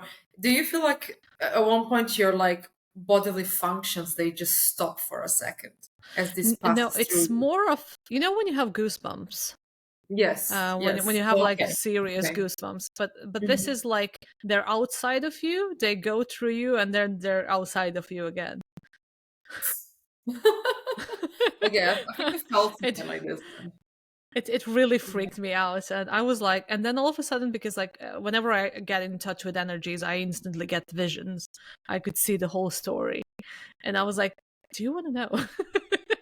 and I didn't know there was a graveyard beside the house, and the guy was like, okay, that makes sense, because there's like unmarked children's graves beside the house, and you know they had famine and everything, so probably there was no food Yeah, for babies, yeah, and no protection, so the babies were born, and then you know some of them even passed away from, you know, starvation. yeah. I would say that partly the reason for like a lot, you know, for so many places in Ireland to be haunted is this, especially the West Coast. I'd say so, yeah, with the most Mm. famine hit the West Yeah, Coast. It makes sense. It, yeah. it is a it is a very haunted place, this country. And it's not only the famine, it's also the remains of the ancient culture that they had here, which like Mm. based itself a lot on magic, on different rituals, and I think it's just, and also there was a lot of folklore. I mean, I know there's a lot of folklore like in every country, but Ireland is so popular for its folklore. It's so Have you prevalent all over the world, you know? have you ever seen the fairies and leprechauns and stuff? They're fairies mostly. I have not seen. I feel things. I don't really see things. I'm more like clairsentient. But my Mm. friend from I have a friend from County Clare, and he's actually seen a leprechaun, and he swears, him and I've his mom, I've he seen swear fairies. you see, so he's actually seen a full-blown leprechaun, and they thought they were going crazy, but they both saw him, Yeah, and it's these old cultures, what like these ancient people that were living here. I think they um ripped kind of like little portals, and sometimes things come out. It's very interesting. Like I've seen wow, a fairy yeah, coming out, and I was like, where where was that in it the? I was mean, just in generally, or I was in in one of the forests around Dublin. I don't know where it was. And I was like, "Wow, what's this?" You know, just but they are like this. They're literally tiny. Um, there's a lot of magic in Ireland here. Like still, There is. It's a magical yeah. place as well. And you know what? There's a lot of portals as well Yes, to other worlds. yes, yes, yes. Do you feel that like when you Yeah, walk yeah. around? You know, There was one I in almost I'm a bit cautious when I'm walking around the forest because I feel like I will just like drop into a portal and finish somewhere else. You know, I don't know why I feel strongly, and the magic is definitely very prevalent. Hmm. There's something that, for example, I felt that when I was walking around Wicklow Mountains. That Mm. place is special. I mean, Marina, I know you're familiar with the area of the of Wicklow. It's a Yes, special type of energy, I find. Mm. It's so It's clean. incredible. yeah, Wicklow for me is just very peaceful. Like I don't see stuff, and I just yeah, I just find it very healing. It Outside is. Dublin, Yeah. inside Dublin, I think there is a portal exactly on Parnell Street to some not nice place. Not sure if you can something like that's I'm almost sure there is a portal there, and like people there, the atmosphere, I just can't be there. I don't like it there. I I have always, to whenever walk I'm there, there. even for some fun event, I just want to get out as soon as possible. Mm. But I have outside to walk Dublin, it's there. completely different story. Yeah, Yeah. yeah. Yeah. Yeah. And Killarney, I know, Anna, you've been to Killarney recently. It just Yeah. has such a special energy, especially that, when you go to Killarney National Park, and then Mm-hmm. there's this old church, and there's the tree in the middle of the church and the Oh, graveyard. oh, Oh where my we God, did the photo shoot, it was so good. And such a beautiful place, amazing place. seen a ghost in the there as well. And there was Okay. there was a Well, I'm not surprised because it's. I was walking around because I went there last June of, I think it was 2023. My housemate, she had a citizenship ceremony in Killarney. hmm. And we went to Killarney National Park. We were walking around, and we went exactly where you had the photo shoot in that old church in the graveyard. And while I couldn't see anything, I was just walking around. I can just feel like literally bumping into ghosts. Like I can feel the energy, the heaviness, and it's like it's filled with so many things. I feel like everybody's watching me, although I can't see anything around me. And I thought, oh my God, would I'm praying that I go with my ghost hunting equipment to that place, like one day. Hmm. It would be Yeah. so amazing. I would even love to camp there. Like I would Yeah. absolutely love camping there. You can Yeah. even put a tent in the church, like, You could, or yeah. in the Yeah, I think vicinity. it's It would be, open for the yeah. public. I saged the place as well because we needed smoke for the photo Good shoot. job. So I Good had a job. big bunch of sage, and we were burning it, and just to create that. And the wind was just like, the weather was insane, so the wind was just carrying the smoke out, and the tourists were coming in. They're like, "What is this amazing smell? What is happening?" So they would be coming to us, and they would be taking our sage and like doing some kind of. There was this woman, she did like a ceremony, even. Like I was like, okay, but I I was like, love sage. I like maybe I should open a business here and sell sage. sage is so expensive. They would sell this small thingy for like €7. Yeah, yeah, yeah, yeah. And you can find it anywhere in Croatia, especially Dalmatia. Like Yeah. you can just pick it up on the street. Sage and thyme are growing everywhere. Like in my Mm, region, it's wow, yeah, it's everywhere.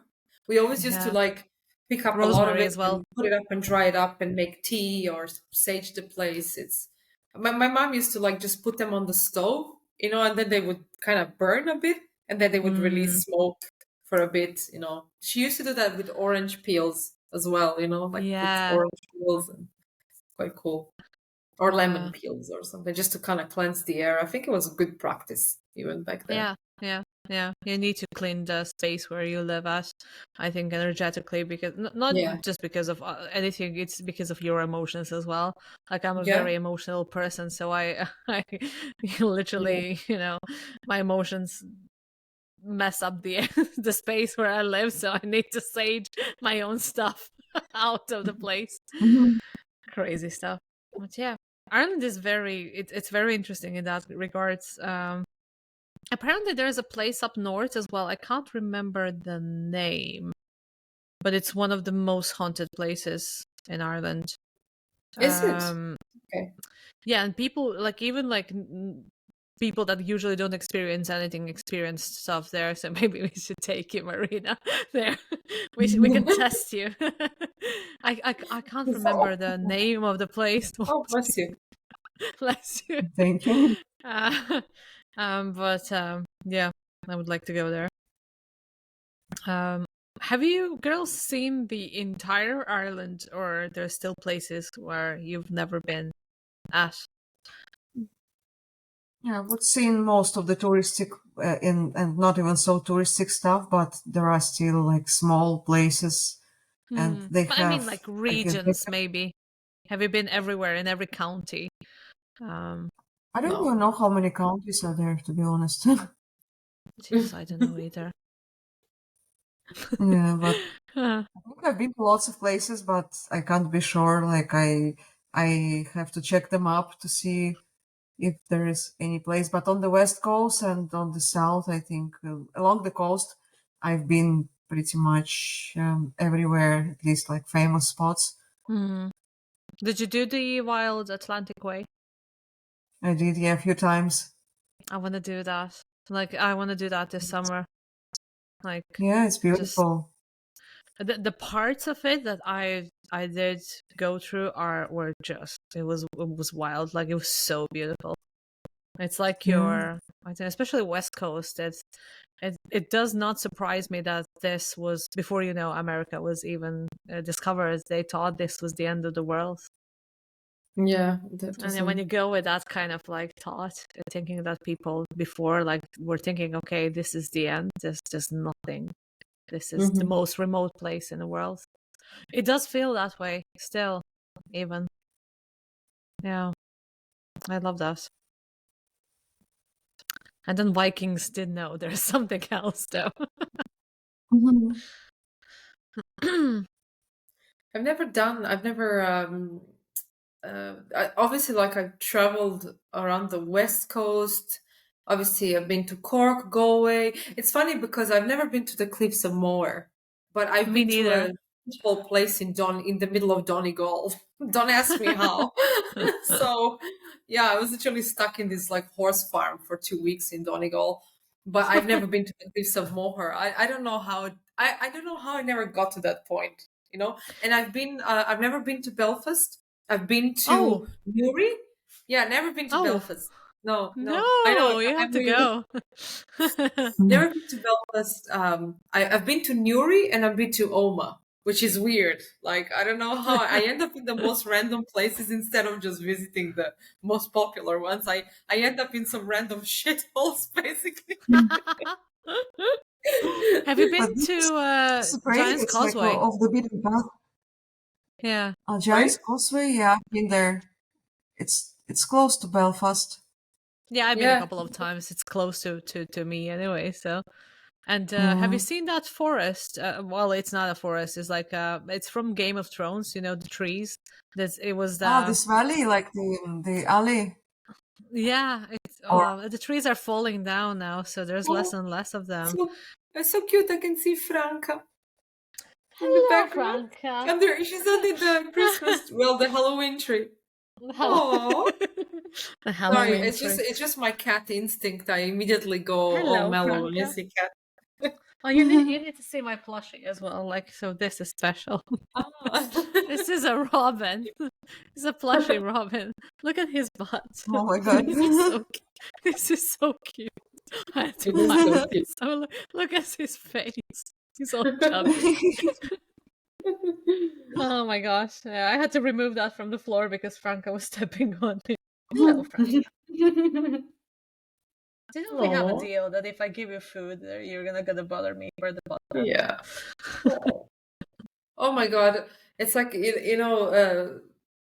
now we come to the black Irish bobcat, the one that brings good luck. Ah.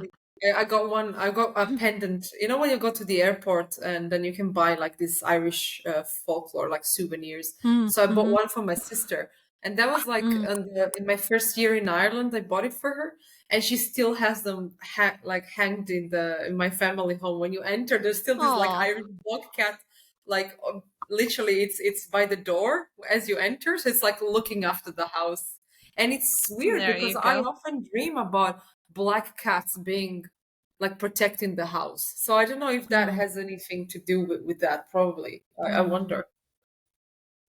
I do you know that thing when people wave to magpies here? I heard something like My that. Irish friend taught me that, and there's even like this song. I don't know how it goes, but like when you see magpies, 1 for sorrow, 2 for joy, 3 for a girl, 4 for a boy, and I don't know what's next. But anyways, when you count magpies, so they have this great connection. Oh, hello, Fran. Oh, gosh! I've Wow. never Now seen you're your Oh, gonna cats. steal the show now. shit! You're gonna Let's see. steal The the the show is show. totally stolen. Yeah. My heart is stolen. Come on, girl. She's Oh, 16 years old. She's like a granny cat. So 16. yeah, Oh, probably even more. We don't know. Like she's been adopted, so she still oh, looks she's like a so baby. cute. Don't don't touch the mic. He wants to say something. She's sneezing. Franca. Yeah. Meow meow. Oh, you're sneezing, little girl. Yeah, she's sleeping. She's sleeping on like heating pad, so I think her nose gets all dry from. She has a better life than me. That's cat. Yeah. Nothing like comfortable cat life. 16 years of comfort. Well, the first year was rough in her Yeah. life. She was homeless. She was like a stray cat, so that was rough. And then after that, everything was great. Even though she had to move with me tons of times, so she moved with me so far 1, 2, 3, 4, 5, 6 times. 6 times. Wow. Yeah, I've been dragging her across the entire world, entire Europe. I have an acquaintance. Well, we talk sometimes on Instagram, and she's a woman that lives in Australia. And she actually, she used to live in Croatia as well. And before she moved to Australia, I think she's been in Australia for, I don't know, 10, 15 years now. And she brought her cat from the region of, I think she was from Gorski Kotar. Oh And she God! brought her cat from Gorski Kotar. She shipped her to Australia. And that cat lived like a happy 18-year life in Australia. It was Wow, awesome. Yeah. that's great. And then she like told me, I like imagine the cat has seen more of the world than some people. And isn't Yeah, that same, crazy? You know? same. Like because she was brought over in a van, so she's seen most of the Europe. Crazy God. stuff like so the cat is like, I didn't want this, I did not sign up for this. She doesn't Yeah. like moving, she doesn't like leaving her home, she doesn't Aw. like even leaving the room, she doesn't like going outside. She's such a like, please no, cat. And you put her in a Yeah, I think that's car, she all meows. the cats are like that. They would be drawn to the place. They wouldn't be drawn much to people, but more to the place. So it's a trauma for them to move around. But Yeah, well, life well is life. she's more connected to me, which is funny because like if I am somewhere, she's fine, but if I'm not there, then it's a panic situation. So like if we move, like I have to like have her with me, and then even like if we go to a new place, it's fine as long as everything smells like me and her, obviously. So, and we always bring the stuff. She has her little blanket. And she's like, the first night she's a bit upset, and then life goes on. It's okay. Yeah, as long as we're with her, So Yeah. she's a very emotional little thing. I mean, that's why I adopted her. There's a connection. And she's also like, we're the same. Like when we make drama, like when she's like dramatizing, she's like me. She's like, meow. Like, what are you doing? You're starving me. I can't. My body is weak. With kitty cat. I miss having a cat so much. I've had cats all my life, Yeah, it was And really still, hard to when I find go home, yeah. accommodation when you have a cat. Oh, it's So just, they're like, no kids, no pets. I don't know. yeah. What's next? Don't breathe. I don't know. Don't go to the toilet. Like, I don't know. There's so many restrictions. I don't know anymore. Speaking about toilet, I know a friend. He rented a room that had a toilet. It was an ensuite, but there was no doors to the toilet. It was just a curtain. So you're practically shitting in your room. Oh, wow. Sounds like life of luxury. And then people Oh, are like, wow. "Oh, you live in Ireland. You're very rich." And like, I'm shitting in my room. Yeah, I've had funny. I had my some so some of my friends in Croatia, like I had them like, say exactly the same. Oh, you must be like rich as fuck, and you must be earning lots of money, and you're living the easy life, and so on. And yeah, like No, literally shitting in your room. I'm Yeah. shitting in my room. No, I went for a house viewing. That was when the past house where I was living at, the landlord was selling it. So we were like, eager to get out as soon as possible, find a new place. And we got a viewing for this house that, there was no photos of the house anyway. So the guy was like, yeah, I have a house. You want to see it? It was an agent, so it wasn't the owner of the house. We got in. It's a very old house. That's, it's okay. And the living room, kitchen, everything was okay. And he was like, and I see his face, the agent's face. And he was like, yeah, so there's bedrooms there. And I see on his face there's something wrong up there, but I'm okay. So we go up and there's a master bedroom. And there's literally this hole in the wall. It's not a room. It's just like a little kind of secluded space with no doors. And there's a toilet in there. So, and there wasn't even a curtain. So I think probably an elderly person lived in that house, so they built her or him a toilet, just so they don't have to walk downstairs because the main bathroom was downstairs.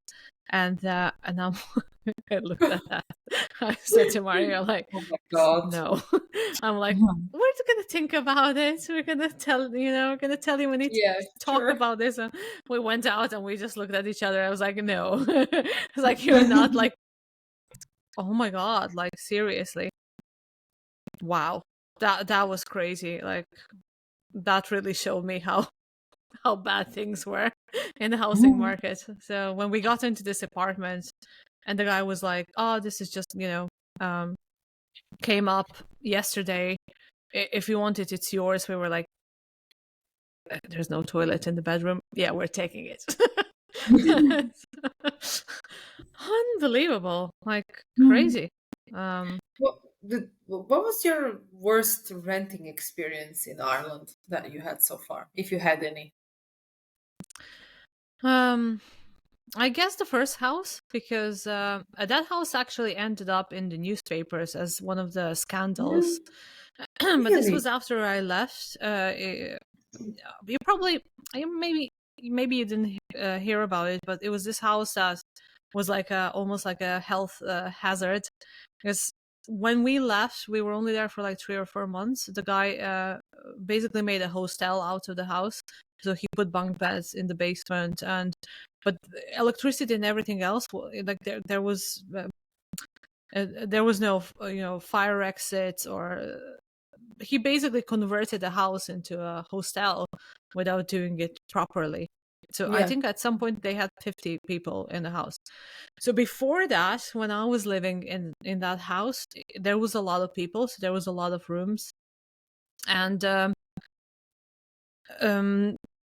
was a lot of like criminal stuff happening in there, a lot of drugs. So I remember one morning I was on the way to work. I used to cycle to work for like half an hour at 5 a.m. going to Lidl.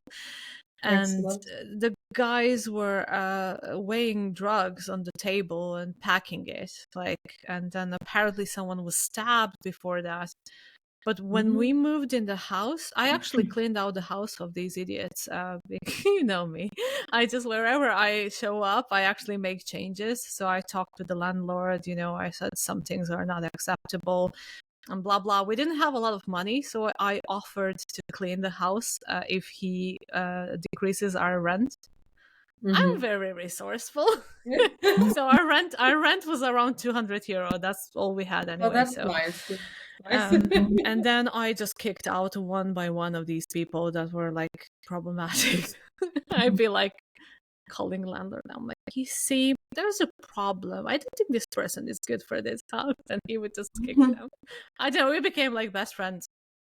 But after we left, things just went to shit, and they were greedy.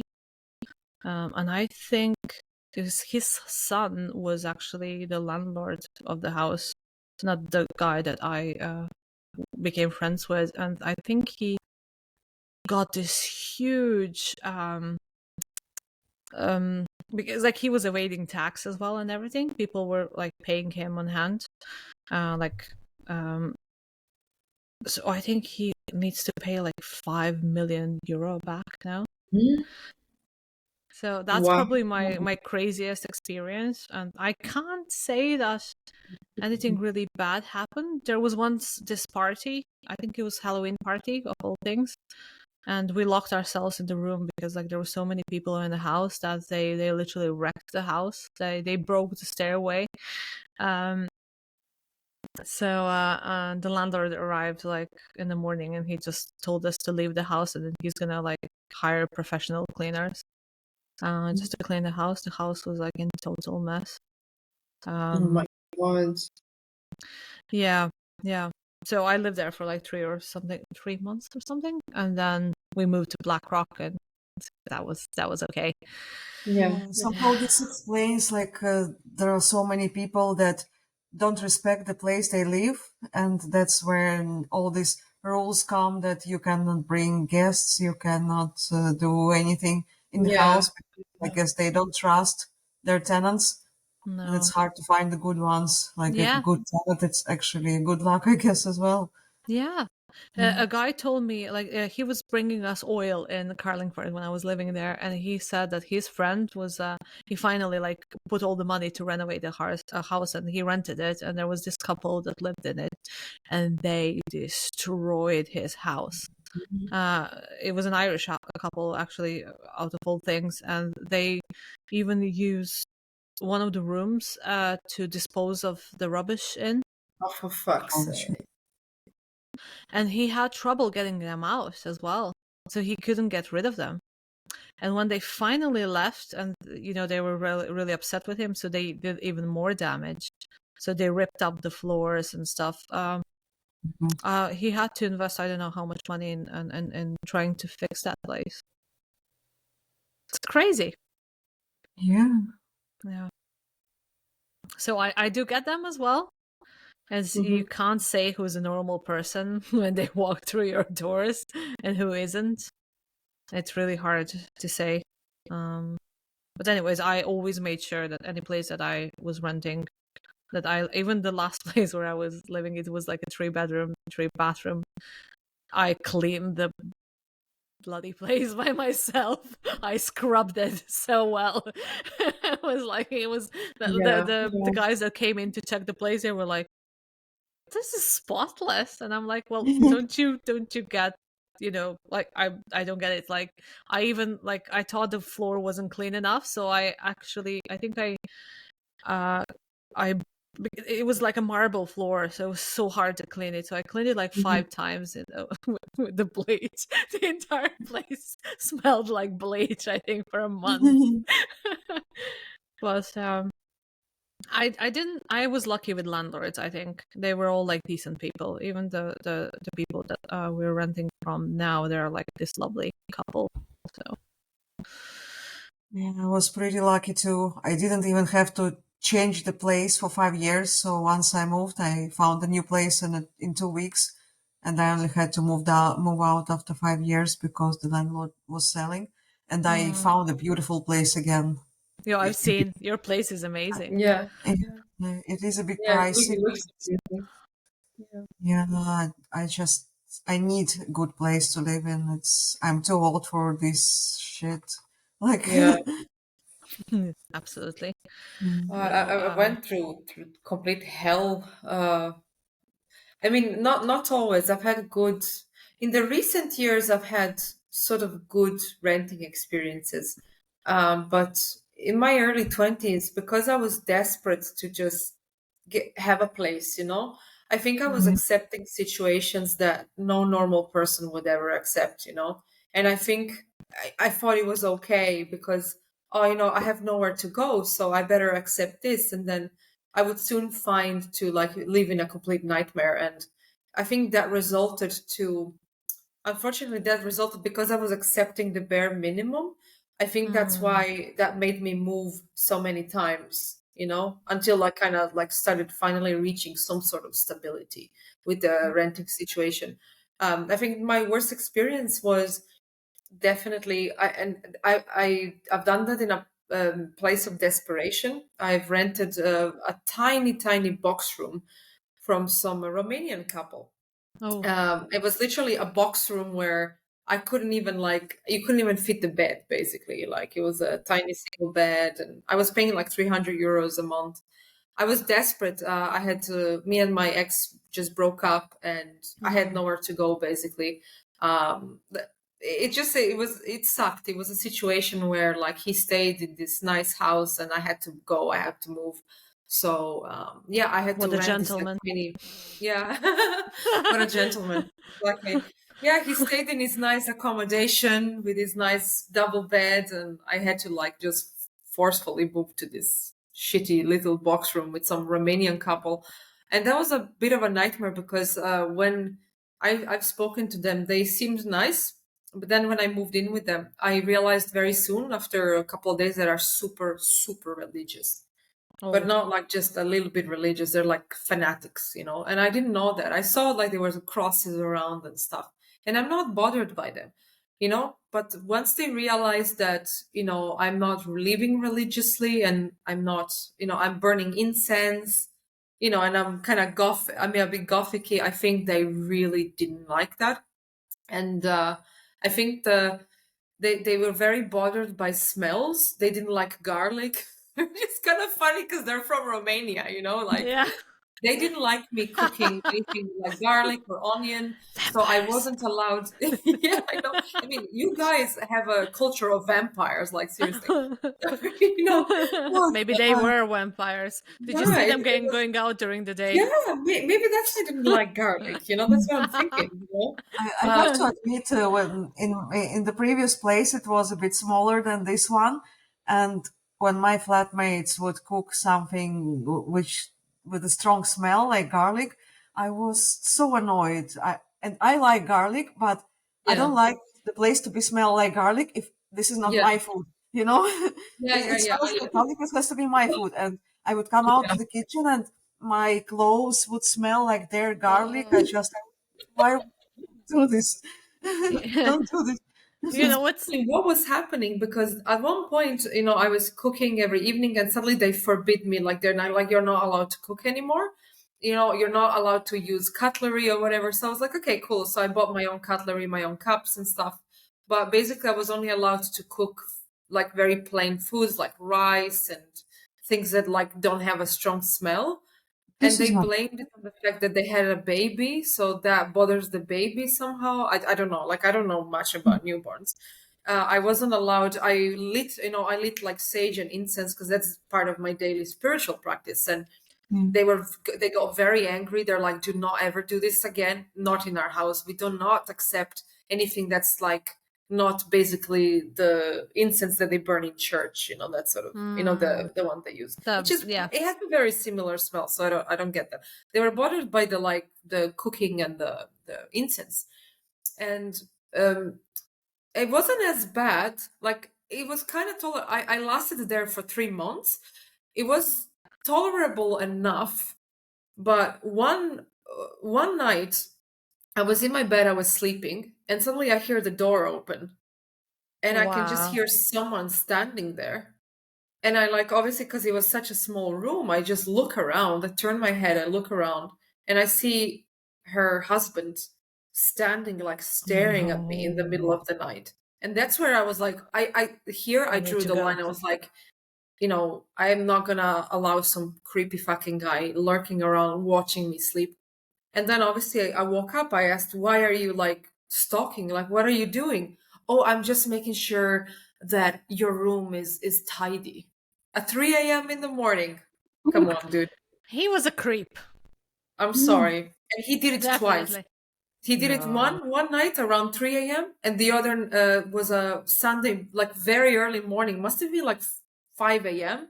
And he came in, he's like, he was like just looking at me. I don't know. And I woke up once again. I said, I told you not to come into my room and look at me Wow. like, what are you doing?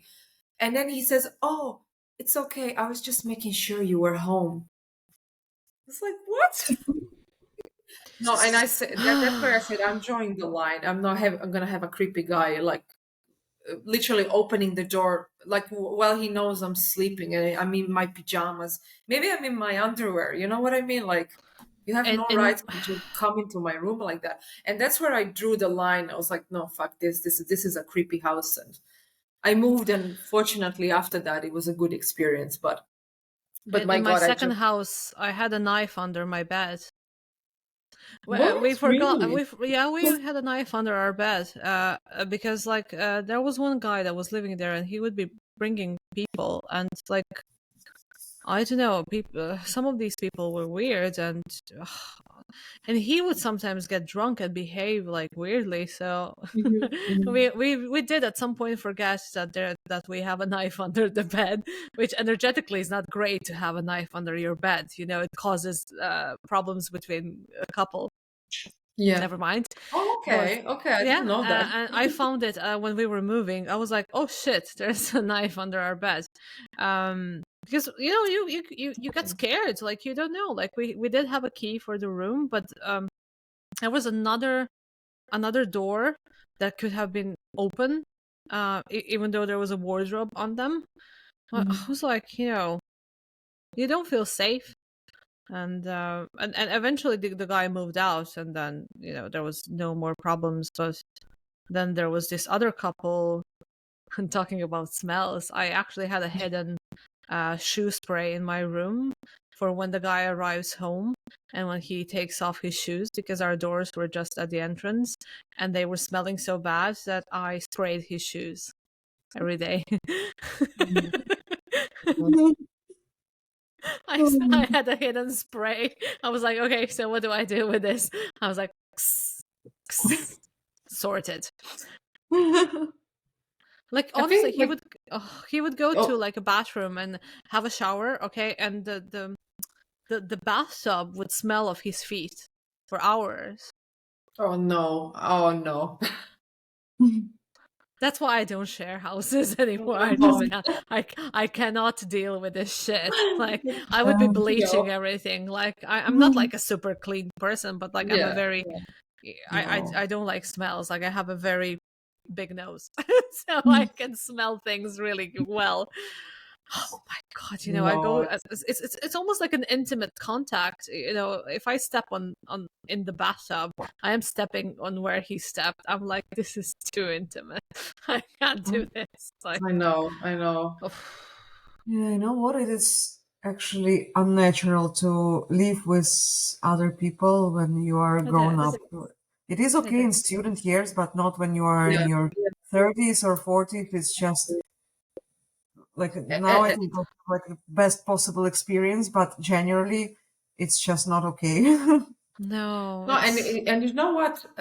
After you hit the age of 30, you really shouldn't house share anymore because no. it Yeah. gets ridiculous. You need like you know, I almost say nowadays when I'm like faced with like, oh, I have to rent with someone again, I always say to myself, I'm just getting too old for this shit. You know, I'm a grown Mhm. woman, I'm a big girl, I need my own space, you know. Yeah, Like even I if Yeah. need it's to have a my small toilet, room. I need to have Yeah, my shower, yeah, my bathtub, whatever. Mhm. I I need to have can. my space where I'm gonna cook, where I'm gonna be a woman and be in the kitchen, you know, like actually, you yeah, know. And I get sometimes like I get very frustrated sometimes where it's like, you know, you're faced with these kind of things, like you have to, there's just no other way at the moment, I guess. So, Mhm.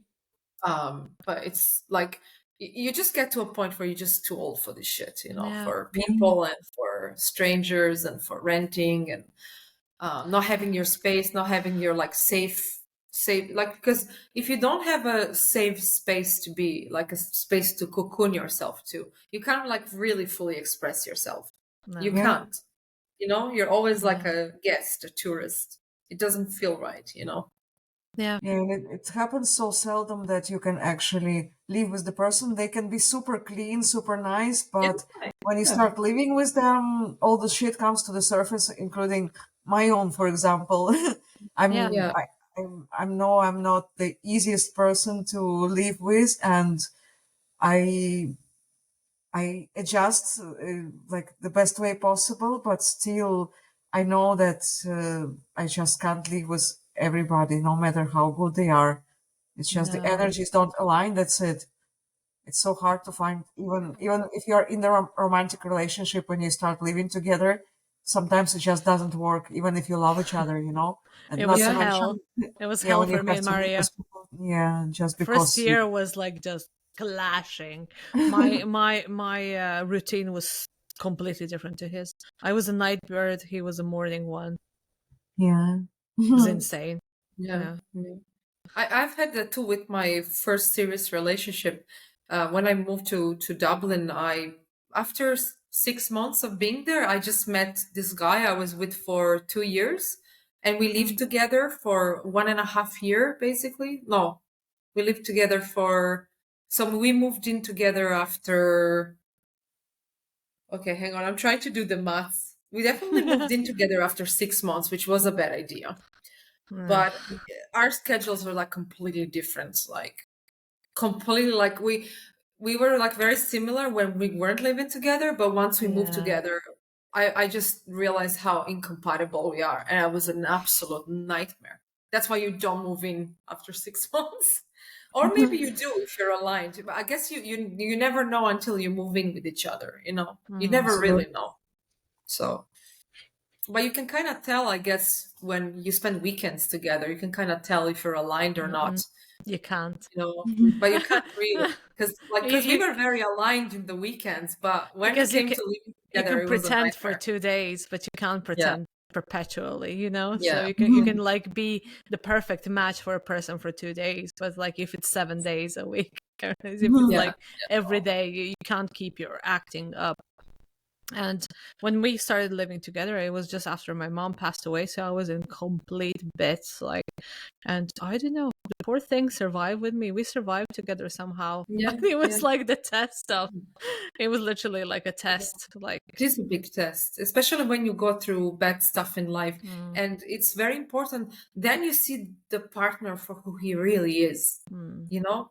Are they gonna stay? Like, not all people are ready for bad stuff to happen. You know, are they gonna stay with you? Are they gonna go when you need them the most? That's very telling. Just the fact that he stayed by your side, it tells a lot of what kind of character he is.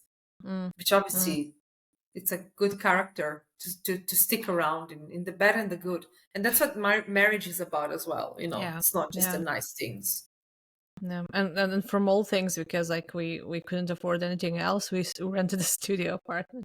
So imagine we were in one room Wow. for 2 years, and we Wow. didn't kill each other, which was, I think, a success.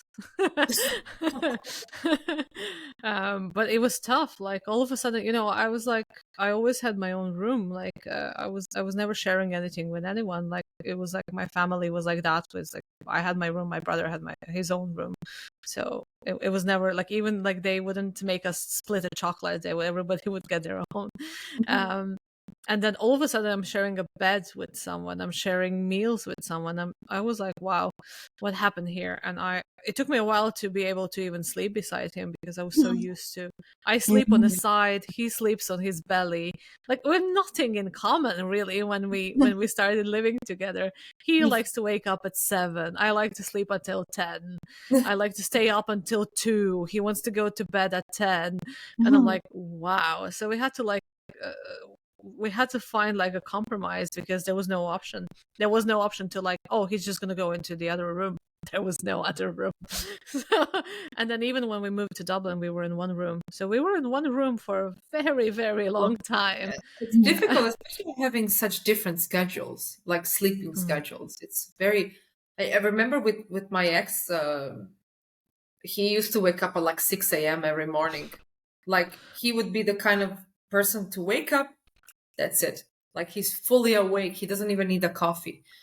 And I must admit, and he was a terrible sleeper. He had what do you call the condition? The sleep apnea. Insomnia. Oh, a sleep Sleep apnea. apnea. Oh, Yeah, like a very bad case of sleep apnea with occasional sleepwalking episodes. I swear to God, like, if I find a picture of myself during those 2 years, like I had like dark circles under my eyes. I wasn't sleeping for 2 years, just basically. let me sleep. I was, oh my God, it was a nightmare. And then, I wasn't sleeping all night because of his sleep apnea. And then waking up at 6 o'clock every morning, oh my God, no Stop. wonder I had like a big flare up of chronic fatigue. But it was just a lack of sleep. That's what it was, because I don't really have problems with it now. I sleep like a baby, you know, so. Yeah. I still miss sleeping alone sometimes, to be honest with you. Yeah. At least no one's grabbing me in sleep and snoring beside me. The worst is when he grabs me. I'm like, what the fuck? And then he's like, why are you waking me up? I'm like, why are you grabbing me? No, I'm very lucky because we have separate rooms. So when Mm. I need my nice beauty sleep of 10 hours or 12 hours, I just have my sleep. Yeah. But when we want to spend time together, we just like meet and we spend like a night or 2 or 3 together. And, you know, if he gets too annoying or he's moving around, I kick him out and that's it. Yeah. You know, It's kind of weird. I was like, oh, I yeah. wish I could sleep alone. And then I sleep alone and I'm like, I miss you. Yeah, I know. I It's was not like, the come same. When back. you have a partner, it's not the same like sleep alone anymore. But Yeah. then sometimes when you really need that sleep, it's like nice, you know, Yeah. when you really need it. I like sleeping on the couch as well here in the living Yeah. room. I was like, Must be cozy. when I was growing up, my father would the way that he would show love to his children is that everyone has a TV in their room. That was very Oh, important. So I had a TV in my room ever since I was a child. So I would fall asleep with the TV on, and the TV would eventually turn itself off during the night. And I miss that. I, I miss that. I was always sleeping with some kind of light or some kind of sound, even the buzzing sound or someone talking. And then all of a sudden, I'm dating a guy that sleeps in literally a crypt. So the curtains need to be like completely, pulled, and there's no sort of source of light coming out. And I'm like, I can't sleep like this. It's like, oh oh my my God. god. I think Imagine. what you described Mario as exactly like my sister. Like he It's a cannot have crypt. yeah, it's a vampire crypt. Yeah, yeah. It's like sleeping in a coffin almost. Yeah, I don't know what it is. I used to be exactly like you, sleeping with TV, sleeping with lights. I could sleep, you know, you throw me on the floor in a bathtub, I can sleep. And the last 5 years, I don't know, is that it comes with age? Age. I have to be in a crypt now as well. I'm Yeah, like same. Mario. I have to like I sleep with. need a crypt now as well. Yeah, I was like, why is that just age? I used to be able to. I remember I slept once. You know, I was tired and I fell asleep on this like basketball playground where the like it was rough terrain. I just slept all night like a baby. I just put like a shirt under my. Yeah, I don't know how I did that, but I was very young. Youth. Yeah, the older I get, the less like I'm more of a like a light sleeper. So if you even move in the bed, I'm like, what's happening? And Mario was like, I can't even turn in the bed without you like waking up. So he's like, the poor thing is like, and then I'm like, poor thing. Yeah, but absolutely, renting is sharing the house after you're 30 is not good.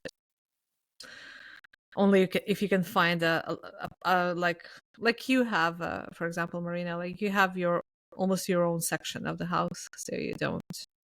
Yeah, it's nice people to live with. It's like I'm living the dream right now, considering. The housing Mm. crisis and everything. Yeah. Now this apartment is also really nice. It's just Dundalk. So Yeah, I don't know. Like if I was single right now and I'd have to like go and house share, I would be terrified. you'll probably Honestly, go back to Croatia. I'm just I'd no. be like, I don't know screw this.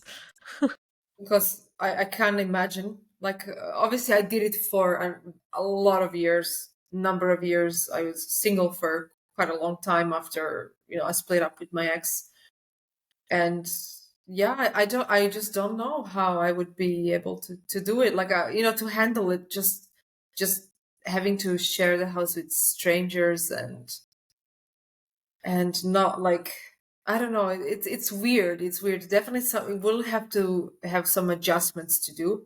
But obviously, I would try my best to like rent a studio apartment for myself. But it's very hard in this country.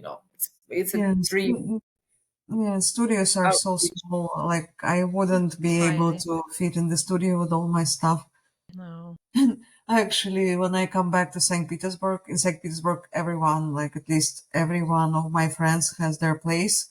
And some places are really posh and in the nice areas. And I came to one of my friends to see his new apartment, and they were talking about the interior design and all that.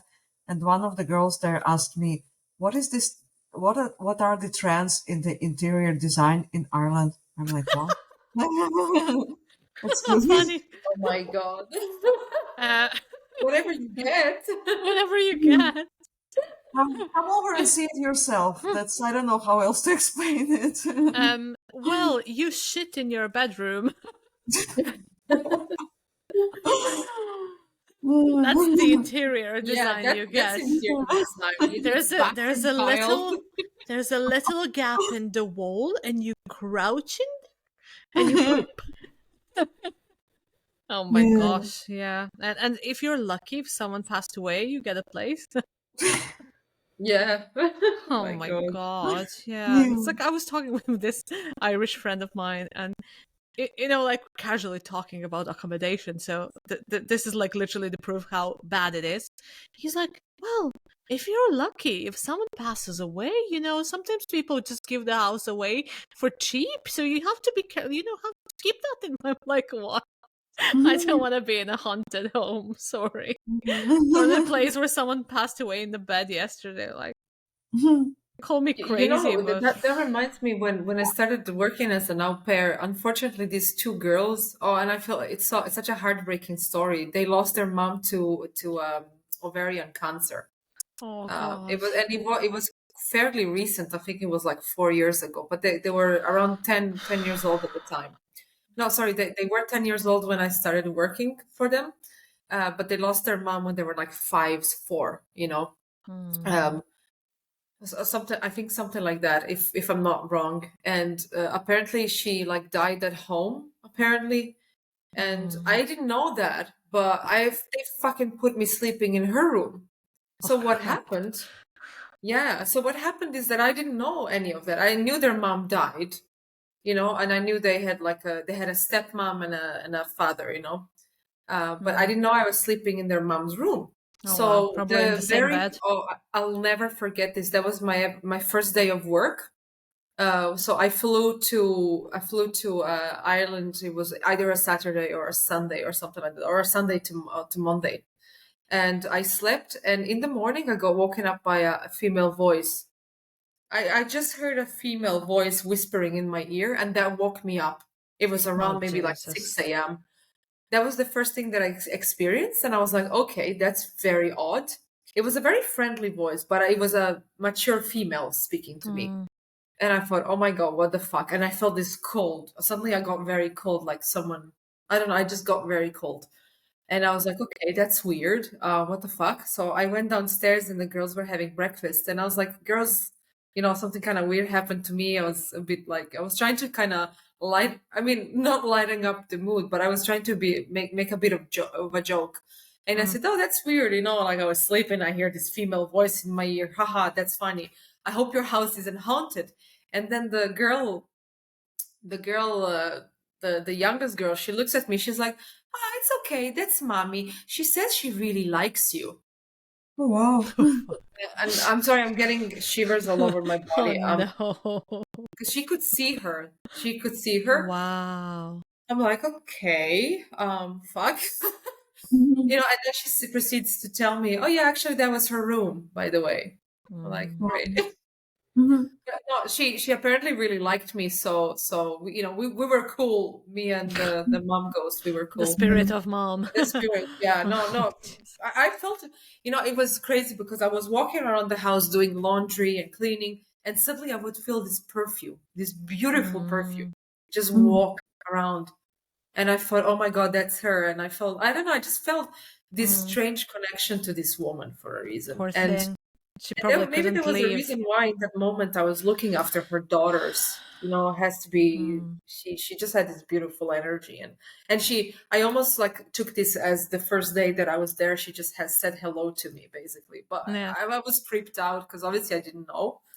Yeah. But yeah, I didn't know the full story. I didn't know their mom died. You know, I thought the stepmother was the mom, but then they kind of explained it Mm, to me, and that's where it all made sense. I was like, "Whoa, holy shit! poor Sorry, children. I didn't know your mom died. You know, it was so bad. You No. know, but no, it was crazy when the moment she said, like, oh yeah, that's mommy. She likes you. I'm like, fuck.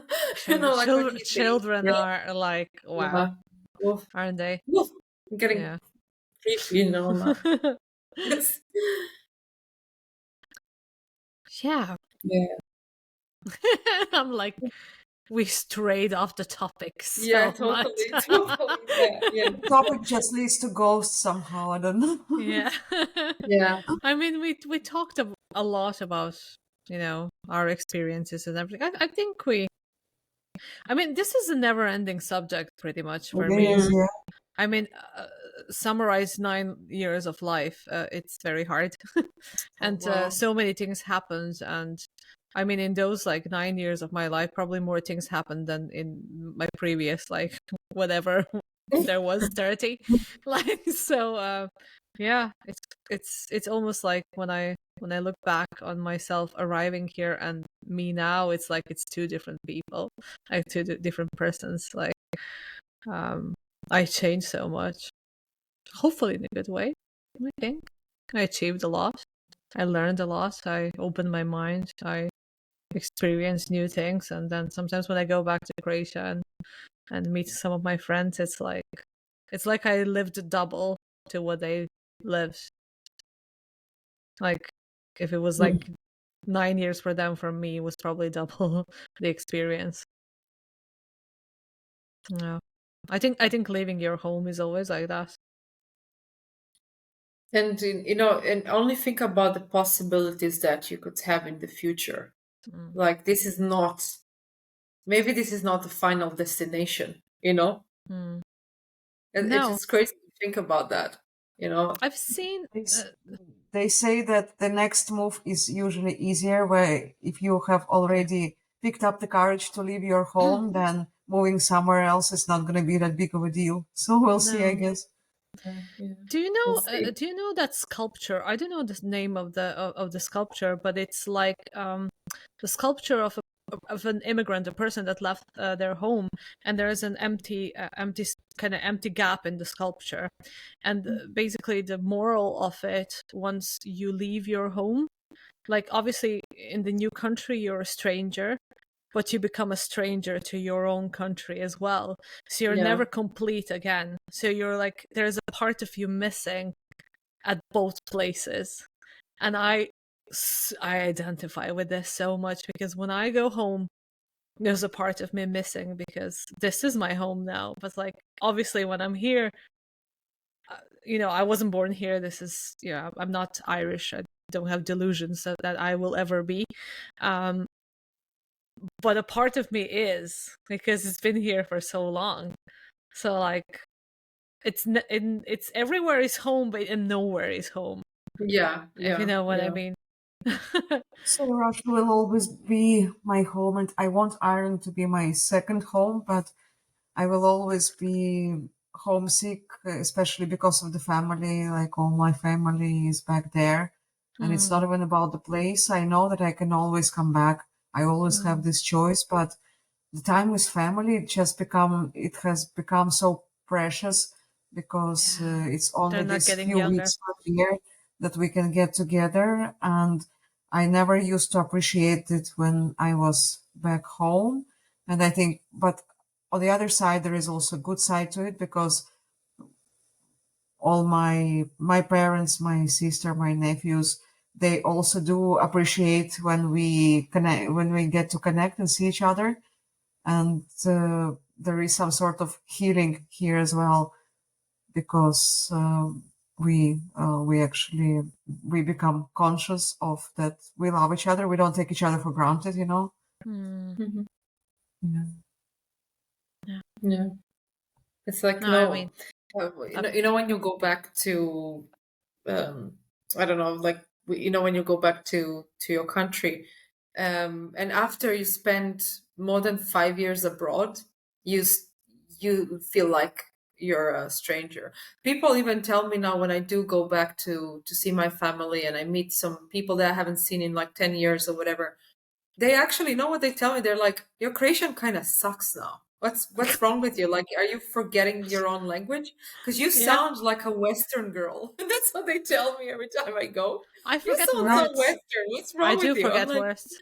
Yeah, yeah. yeah, I don't. honestly, it's like, they say that my accent sounds like a Western person that learned Croatian. Like how That's interesting. many years? And I talk to my family every week, so it's not that I don't speak Croatian anymore. Mhm. I Yeah. don't know what it is. I guess I, 10 I've years. been told, I've been told when I was on holidays in Egypt, my dad told me that you already, because people wouldn't tell straight away where I'm from, because normally when you're Russian and you come to the place like that, they would immediately say that you're Russian. But for, in my case, people in the hotel wouldn't be able to tell, and that Haha. sense, but because it's already you behave and you look like European, I'm like, okay, that's flattering. But yeah, Yeah. but I've never had this feeling that I'm a stranger in my own country. I don't know why.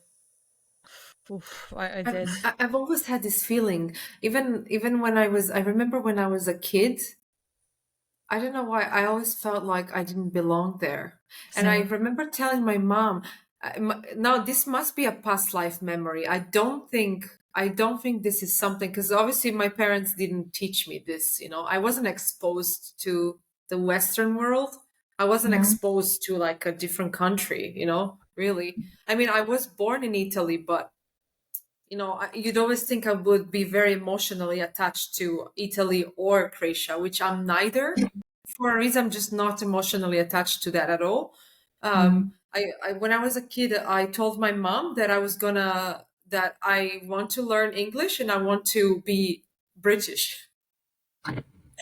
I don't know why. I was like, I am going to live in the UK. That's what I told my mom when I was a kid. And my mom was like, why would you want to go to the UK?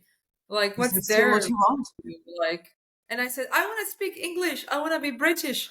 I was And my very mom good at always kind of English thought, oh, maybe that's immediately. because she watched Harry Potter or something. Like, but it was something, Oh, no, you're so and young. yeah, Mhm. yeah, There I'm was not Harry so young. Potter when you were growing up. And I was, even when I was 15, I told my mom that I wanted to go to the UK and I don't want to, and I even said that I don't like the Croatian language. I like the sound of English. And then Mm, she was looking at me thinking like, what the hell? Like, I didn't teach you. I Mhm. didn't teach you that. I definitely think that one of my past lives definitely was in the UK or mm. Ireland, but probably the UK. Because every time I go to the UK, I'm like, yes, I know exactly. I know this vibe exactly. Mhm.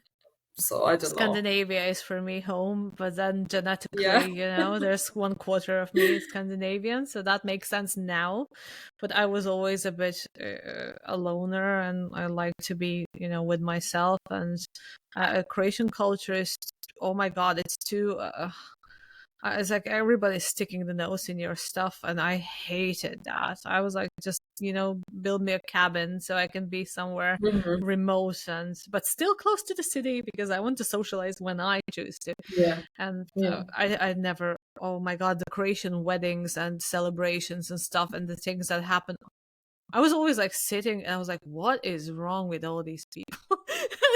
I just didn't get it.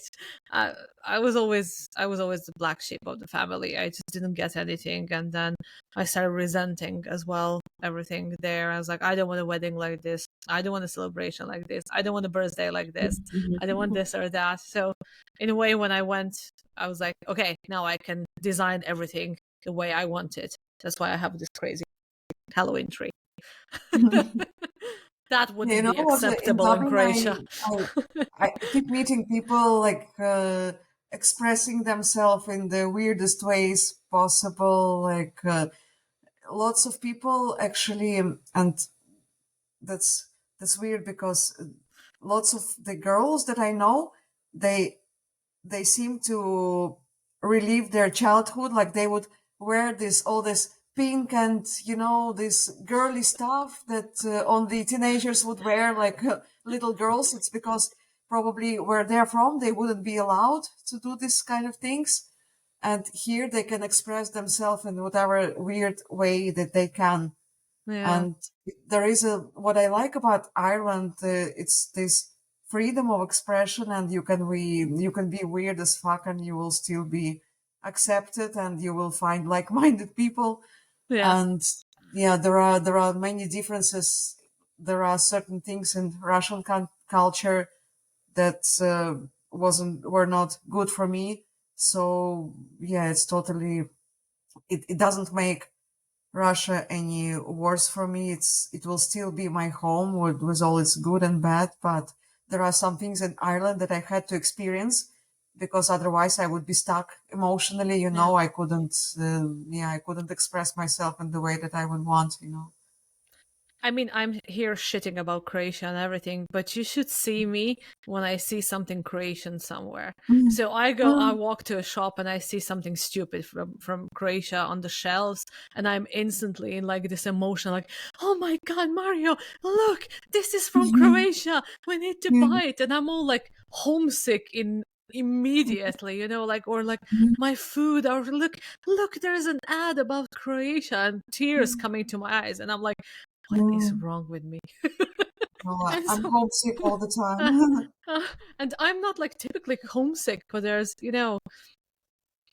you do have this almost pride and connection to your roots, and it's normal. Like it Yeah. isn't something you should be ashamed of. And I know, like, Mhm. nowadays everybody's trying to like kill this kind of national pride, and I know if it's pulled to extremes, it's obviously a bad thing, but you should still be allowed to love your country, and identify yourself with a certain culture that you grew up with. And yeah, even though I resist the culture in many ways, it is still my culture, right? It's Yeah. where I grew up. Yeah, and I notice people from some parts of Europe that they wouldn't be willing to talk where they're from. There is some kind of shame, Mm. but I would always say that I'm Russian, no matter what you think about me. And even if when I get the Irish passport, I will still be Russian, and that's how I identify myself. Yeah, I mean, like, you obviously can't become a certain nationality. Even um, I know it's confusing for a lot of kids that are born here, like, or they arrived here like when they're really young, and then it's a bit confusing, right? If you haven't lived in a certain country, even though you're a different nationality, like, wherever you grew up, this is your home then. And Yeah, I've seen kids, like Croatian kids, that were born here, and because I'm part of this Facebook groups where like Croatians in Ireland, and people are like, oh, we want to move back to Croatia, but our kids were born here and they grew up here, and they're now like, I don't know, 15, 16, and they're like, this is their home. Like, Croatia is nothing to them. It's a place where they go 2 weeks a year for holidays. Like, this is their home and they don't want to leave, so we need to stay. So basically, yeah, it's not your nationality that much, but the fact where you grew up and where you were formed as a person, that in a way defines you. yeah, Mm. It's just weird. Like I'm really trying to identify with what you're saying about like the homesickness, and I think I'm very homesick for my family in Mm. Croatia, but I don't actually miss the place, which is weird. I just don't get that. Like I miss the place. I just miss my family, I and miss it I until I actually see it. sorry. I miss it until I go there, and then after 2 days, I'm like, please take me It's back. almost like I would rather have my family come here so I Mm, can have them close, but I yeah. would then never go to Croatia. It's weird. I just don't have the like connection. Maybe because I was born in Italy and I lived my first couple of years in Italy, and then maybe. like I moved to Croatia and I felt like a stranger in Croatia already. Mm, You know what I mean? mm, So, and I never developed that like emotional attachment to it. So I would just rather have my family here and they're close. and I get to see them, then I have to like travel to Croatia. Even though it's beautiful and the weather is nice and everything, the food is lovely. I just don't Yeah. feel that like deep DNA connection. If that even makes sense. I don't know. It's strange. It's strange. I just don't. I can't identify with it. It's I Croatia. almost at one point I almost thought like, am I resisting this? But then it's like, but my whole life when I was in Croatia, I was getting frowned upon. Like, oh, you're not from here, are you? Because the thing is, the first language I learned was Italian, and then I had to gradually learn Croatian as well. Mm. So I think I it's think That's it's the interesting. combination of like I'd never really felt Croatian. I mean, the fact that my parents aren't even Croatian, maybe it does definitely has something to do with the roots as well, I guess, because like we yeah. are all from kind of different places, so Yeah. maybe it's that, I don't know. Maybe I am resisting the culture in a way. I really I don't I, know. I am I know what I'm resisting. I actually pinpointed what I'm actually resisting from Croatia, because Croatia brought me so much pain, and then my parents and everything that traumatized me. So there's a Mhm. fear in me that if I go back and if I go there, it's gonna catch up with me.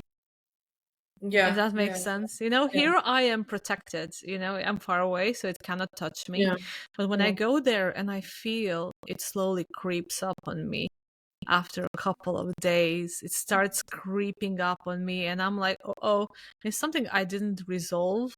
And being Mhm. with my father, I tend to fall into the old patterns, and I'm like, this is dangerous. Like, I need to run away because I'll get stuck here. And I think that fear of getting stuck there is the thing that traumatizes me the most, because I know if I get stuck there, I'll do nothing with my life. Yeah. I think maybe that is that's something that my energy is resisting as well, because when I was in Croatia for what 20, so I'd say because I was there for 20 years of my life. So every time I was there, the only thing I got to experience was like pure misery, like, and just nothing working for me and nothing working going forward in my life, just being stuck basically like for 20 years. I know it's funny because I was a child, so there's no reason to feel stuck because like you have, I felt but stuck even as there, I well. feel like even as a child, I should have had better opportunities, that I believe that if I was born in Ireland or the UK, I would have had these opportunities to develop Yeah. properly, to develop my talents, my hobbies. Obviously, I'm not gonna like blame it on like, oh, I just wasn't. I always feel that if I was born somewhere else, like in a more developed country, that all of my everything that I was born with would have come, would have developed properly the way it should have, But because I was in Croatia, we didn't have these opportunities. So unfortunately, that side remained undeveloped.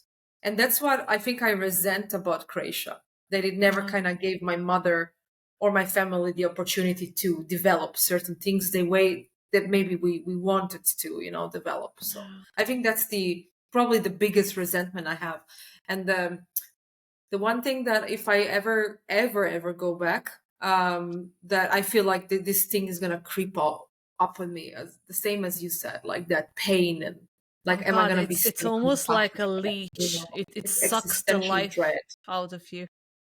Yeah, It's it's like a leech. I do not want to be stuck in this mindset of like, oh, I have no misery. opportunities, I'm stuck, Yeah. because it does like attract a lot of that energy. Here, Yeah. I'm not like here, even if I'm like, I face an obstacle or there's something not going my way, I feel like, the heck, here I'm protected. I can do whatever the hell I want, because I got this, I'm protected from outside kind Yeah. of karmic family influence, you know here here it doesn't touch me, so I have all the power, that sort of feeling. I don't know if it makes sense. Yeah. What kind of what I'm just curious to hear an example of what you're talking about. In a what way? We In a said a way lot. that you said that here you are free to do what you want, and you wouldn't be able to do this in Croatia. I feel when I say like I'm free to do what I want because I don't have that energy creeping around me. I don't know. I don't know I if that can't makes even sense. explain it. Like, I'm What do you thinking feel about it. challenging? What do you feel like? Just No, no, it's I not even that. I I feel never whatever cared I about try that. to say or do, that the energy around me just immediately like shuts me down. That's what, like, I swear to the gods, I feel when I'm in Croatia, my you know, the card of the Eight of Swords in tarot, Yeah, I feel yeah, like yeah. that. I know that the only way to escape is me, but that's why I escaped to Ireland because I felt Ireland is like my happy place, my happy escape. But It's not when for I'm me. in It's not Croatia, even I feel all the that. swords are tied around me. I don't know why I feel that. I It's don't even weird. feel that. I don't feel judged, or I don't feel like Yeah, I never gave a fuck. Like I was always yeah, this yeah, rebellious, insane kid that I would just fight you. But there is some kind of like, it's like this dead energy around you that kind of starts its action, and I think that represents Croatia very well. So yeah, it's like this, yeah, the country is stuck. Like it's stuck yeah, in yeah, like when the war stopped, it's like we never continued, and it's yeah, changing slightly now. yeah, There is some kind of change, and I've seen it. Like there is a bit of like this fresh energy from this new generation of people coming up, but it's very slow. It feels like whatever you want to do, you need to wait for a very, very long time, and the system is slow, and whatever you mhm, invest in is slow. If you want to open a business, there's so many obstacles wherever you go, yeah, and you feel like that slowly. It's like every country has its energetical pace. mm, Ireland is very fast, and I it like is. that. It is like surfing on a wave, and I like that. It's like, okay, let's do it. In Croatia, it's like, oh, I want to do this, and like, people are like, no, just rest a bit. Aren't you tired? Go have a nap. This is great for some people, right? That is amazing for some people, but Mm. for me, it's like, uh, uh, it's like, oh no, I don't want to rest. I want to fucking do Yeah. something. Like I'm gonna rest when I'm 65, 70. Like I'm not gonna rest now. Now I have to Yeah, do things, and and that's probably why when you go back, I feel sleepy all the fucking oh time. my god, I'm Mhm. I just just so when I tired. swear to God, when I go back home, all I want to do is just sleep all day. It doesn't happen to me. I don't know. Is it the climate? They should Is it open the sleeping heat? tourism in Croatia. I don't know because when Interesting. I actually wake up nicely in the morning. I have like obviously I have like chronic fatigue syndrome, but despite having the CFS, I still like have plenty of energy considering the state I'm in. But in Yeah, Croatia, I have like no energy, like zero. yeah. Literally all I want to do is just sleep all day. I And do, even when I wake up, I'm never fresh. Like it's so strange. I do see people that immigrated to Croatia now. There's this British guy actually that does all these clips about Croatia, and he's really happy there. And he's very innovative, and he goes to different places and he interviews people. And I'm like, he is showing me Croatia I do not know, and Yeah. I'm like, this is shocking.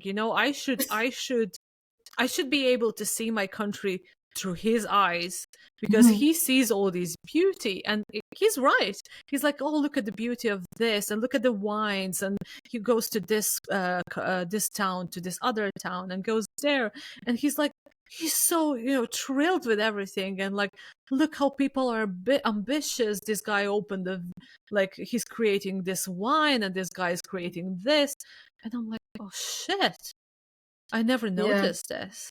And I think perhaps is because of the mindset that I grew up with.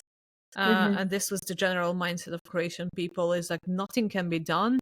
We just need to survive and, be happy with what you have. Yeah. And I'm like, I'm sorry, I'm not happy with what I have. I want more. Mhm.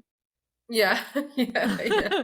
I want And they're more. Like, always like, I'm it is what ambitious. it Like, is, oh well. And it's like, no, I want everything. I don't want the maybe oh well, one you day know? I'll see my own country through the same eyes that this British immigrant in Croatia can see my country.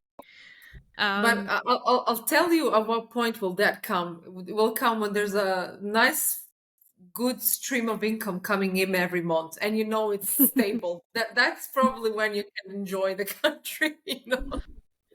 And like even now, like me and Mario would be able to return to Croatia and have a great life, right? So he's like independent. He doesn't, he's self-employed. He has his own business. I could easily get a job there as well. But we are afraid. This is our fear. We're gonna go there, and we're just gonna get stuck in this energy of not constantly improving and constantly getting better, and it's something that it is very scary to us. It's so interesting. I've never been to Croatia. I would be curious to visit and see what is this all about. You would probably see it in a different way. You'd be happy Yeah. there. Yeah. You'd be like, "This is amazing here," because You it know, is because, like, most beautiful. people that go, like, this is absolutely amazing. Like, Like people paradise. tell me you're crazy that you don't want to live here, and I'm just like, yeah, I know, but you just don't understand the energy, and it's hard to It's a explain. trap.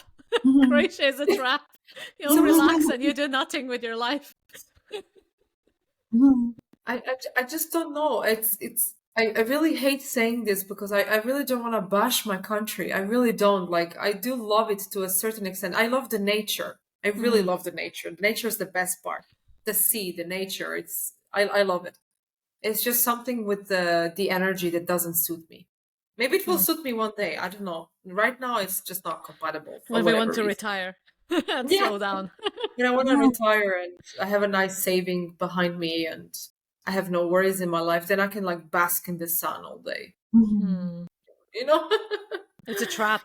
You get But basking in the sun every day, and all of a sudden your life is over and you did nothing.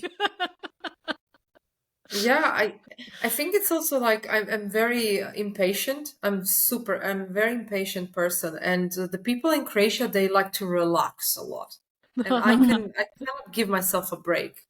You go for Almost. coffee and you're drinking coffee with a friend for 7 hours. So you start with a coffee and then you get another coffee and then you get a beer and all of a sudden you're there all day and you're getting drunk and the getting home. Like, conversation Sounds like fun. conversation never stops, and you're trying to go home, and they keep talking, and I'm like, it's been 7 hours. I have things to do. I don't know. It's too slow for me, and I'm too fast. You know, I do things very fast. I cook fast. I clean fast. I go like if I have like something to do. I like it done fast and easy, and I don't like to like prolong anything. but You know. yeah, have you ever been? You've been to Spain, probably, Marina. Yeah. You know how they like to have their siesta. I've Yeah. been. Yeah, we were the same, but we're siesting throughout the whole year, even when it's cold. When it's cold, and we have our, winter sleep. During the summer, it's too hot, so we can't do anything. I mean, people still work quite a lot, and the jobs are hard and everything, but it's just this feeling of stuckness that is perpetual It's for hard to Croatia. explain to people that I understand what you're talking about. It's just, interesting because I've never experienced. Russia is opposite. It would be very dynamic, and sometimes I would feel too much pressure, and like the pressure I wouldn't have to experience because like some expectations that would be put on me that I just couldn't and didn't want to fulfill. And here is like you can be whatever you want and you don't have to explain yourself. That's what, because when I come home, like, okay, how are you? Like, what did you achieve this year? So did you buy an apartment? Like, who are you dating? Like, did you sell any art and this kind of stuff? It's like, you are supposed to be like, everything is very materialistic.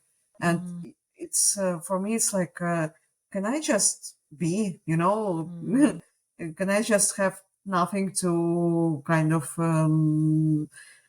brag about? It's just, can I just be normal fucking human being, Yeah. Nothing special happened. I was just in my head all year, doing things. And it was And nice. that's okay. Yeah. Yeah. I would imagine that would be a very Russian thing, like this kind of mentality of like you need to continuously be achieving things or Yeah. else, yeah. I mean, like, we should be the same, Croatia, because we were Yeah, we should. communists for I a don't know why very long. we're it has to be. We're I know bad this is going communists. you're probably gonna laugh when I say this, but do you believe? No, honestly, Marina. There's this something called the curse of King Zvonimir, and Oh my god! No, you cannot. need to, I you need to, wonder you need to sometimes. No, hear honestly, it this. makes you think, doesn't it? It really makes you think sometimes. Yeah, tell her the whole story. Well, actually, I'm quite bad at the whole story, so I don't want to say something historically inaccurate. But there was this king that lived in Croatia, and basically, someone has maybe a He neighboring called, aristocrat family, yeah. or Was it Turks? someone has Osmans? captured him and killed him, right? No, I think. basically, I think he was calling up people to join him in the fight, and then Yeah, people didn't come, and then he yeah. Someone cursed all betrayed him, right? Croatians. He cursed all Yeah, Croatians, like, not to ever have their own country, and something like that. It was like he put a yeah. curse on his people. I think he said, "You'll never have your own country, and you'll Mhm. never be at peace for exactly 1,000 years." And obviously, the 1,000 years haven't come up yet. Yeah, Okay. so maybe we're gonna get a I've chance often after that. wondered about this because it's quite prominent in our Croatian history. You always hear about the curse of King Zvonimir.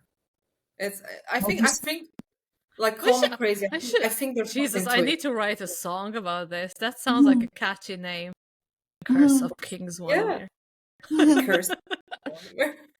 No, you should write a song saying like maybe 1,000-year curse or something like that. That would be cool. No? Oh my god. Oh wow. Oh, I Ended up have to go talking to about work Croatia. tomorrow. I have to sleep, Yeah, and I have. Marina has to Yeah, I travel. have to wake up early too. I'm going for Yeah. surfing. We Yeah, should wrap up. that was a great chat. I've learned so much actually, and I've actually learned about myself as well talking with you, if that makes sense. Yeah, I really enjoyed it. Yeah, I could talk Almost forever. 3 hours. Yeah. Oh God, Yeah. I need to separate this into two videos. I think we keep on I like wonder if anyone would ever watch it like end to end. I've had people actually watching one of our podcasts from beginning to the Really? end. Oh, this Yeah, is Wow. awesome. yeah. So cool. Anyways, girls, like, it was such a pleasure, and yeah, I hopefully if anyone from Ireland is watching this, they're happy about us. Yeah. Yeah. And I think yeah, I think Croatians are gonna hate they're us gonna now. hate us. Yeah, but they will have Not to us. agree. It's the curse. I'm telling It's you, a it's the curse. curse. It's not my fault. This poor king cursed us. God, no. Honestly, Croatia is getting better as well. I have to admit that it is, but that's probably because a million people left the country, so there's actual jobs now.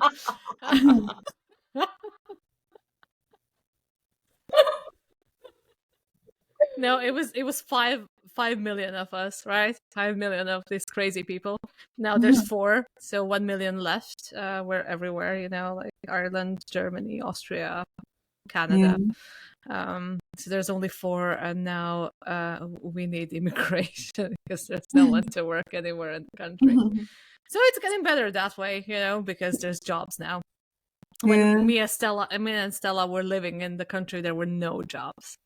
There was nothing. You just had to live with your parents and suck it up. So Yeah, that was my life. Well, it wasn't my life for long, but you know, you were always told, "Oh, don't worry, you'll get a job after high school or college," and that just didn't happen. So, no. Us so millennials, it was we've been like, sold a lie yeah, of, yeah, you just graduate and then everything will happen for you. yeah, And I'm like, thank you very much, baby boomers. It didn't, but thank you. Actually, this is pretty common as well, like this misconception. If you graduate from the university, things just magically happen. But Yeah. for most of my fellows in the university, nothing It didn't. special actually happened. And No. people who would like climb this, they wouldn't have good marks. They would just get it done. They would become the most rich people. They didn't have to put, yeah, all Yeah. this effort that you put to get good grades in the university. Actually, you need to have some other skills to be successful in this world, apparently. That worked for a generation of our parents. So if someone had a degree in their generation, they actually would easily find a job and they would have a great life. I mean, even the middle class had a great life. But for us, I think our generation figure out that the only way to actually get money is to be very creative about how you get that money. Like Yeah. if you follow the structure and if you follow the rules, you're not gonna get far. So like if you're creative, if you find ways to do something, create something that is needed in the world, then maybe. But like it's not about being just memorizing facts from a book anymore. It's you need to be smart. Yeah. Yeah. I'm just after noticing something. Maybe it was like that before, but the skeleton on your Christmas tree moved. Yeah. Maybe the Did he cat. change position, or did you change Yeah. his? Oh, you did. He's Okay. he's falling Oh, down, right? So he's okay. I like was just the making poor sure because thing I is thought he was creepy because I remember at the beginning of the video he was like facing the camera, and now he's not anymore. the creepy skeleton. Yeah, I just put him in so he can sit in the tree. So he's Okay. not like he has a little string, but that's not attached. So he's just like casually Oh, sitting in the tree. Anyhow, I will anyhow. let you go. Yeah, I'm And actually, I really have to go to sleep. it was a pleasure to talk with you. And yeah, Likewise. let's Thank you so much. It was a pleasure. I can't wait to have it again. yeah, same. Yeah, I'm have a good night, always ladies, and have a sweet great dreams. night. And the Good cats too. night. Yeah. Talk soon. Bye now. Talk soon. Bye, Bye. bye. Good night, bye.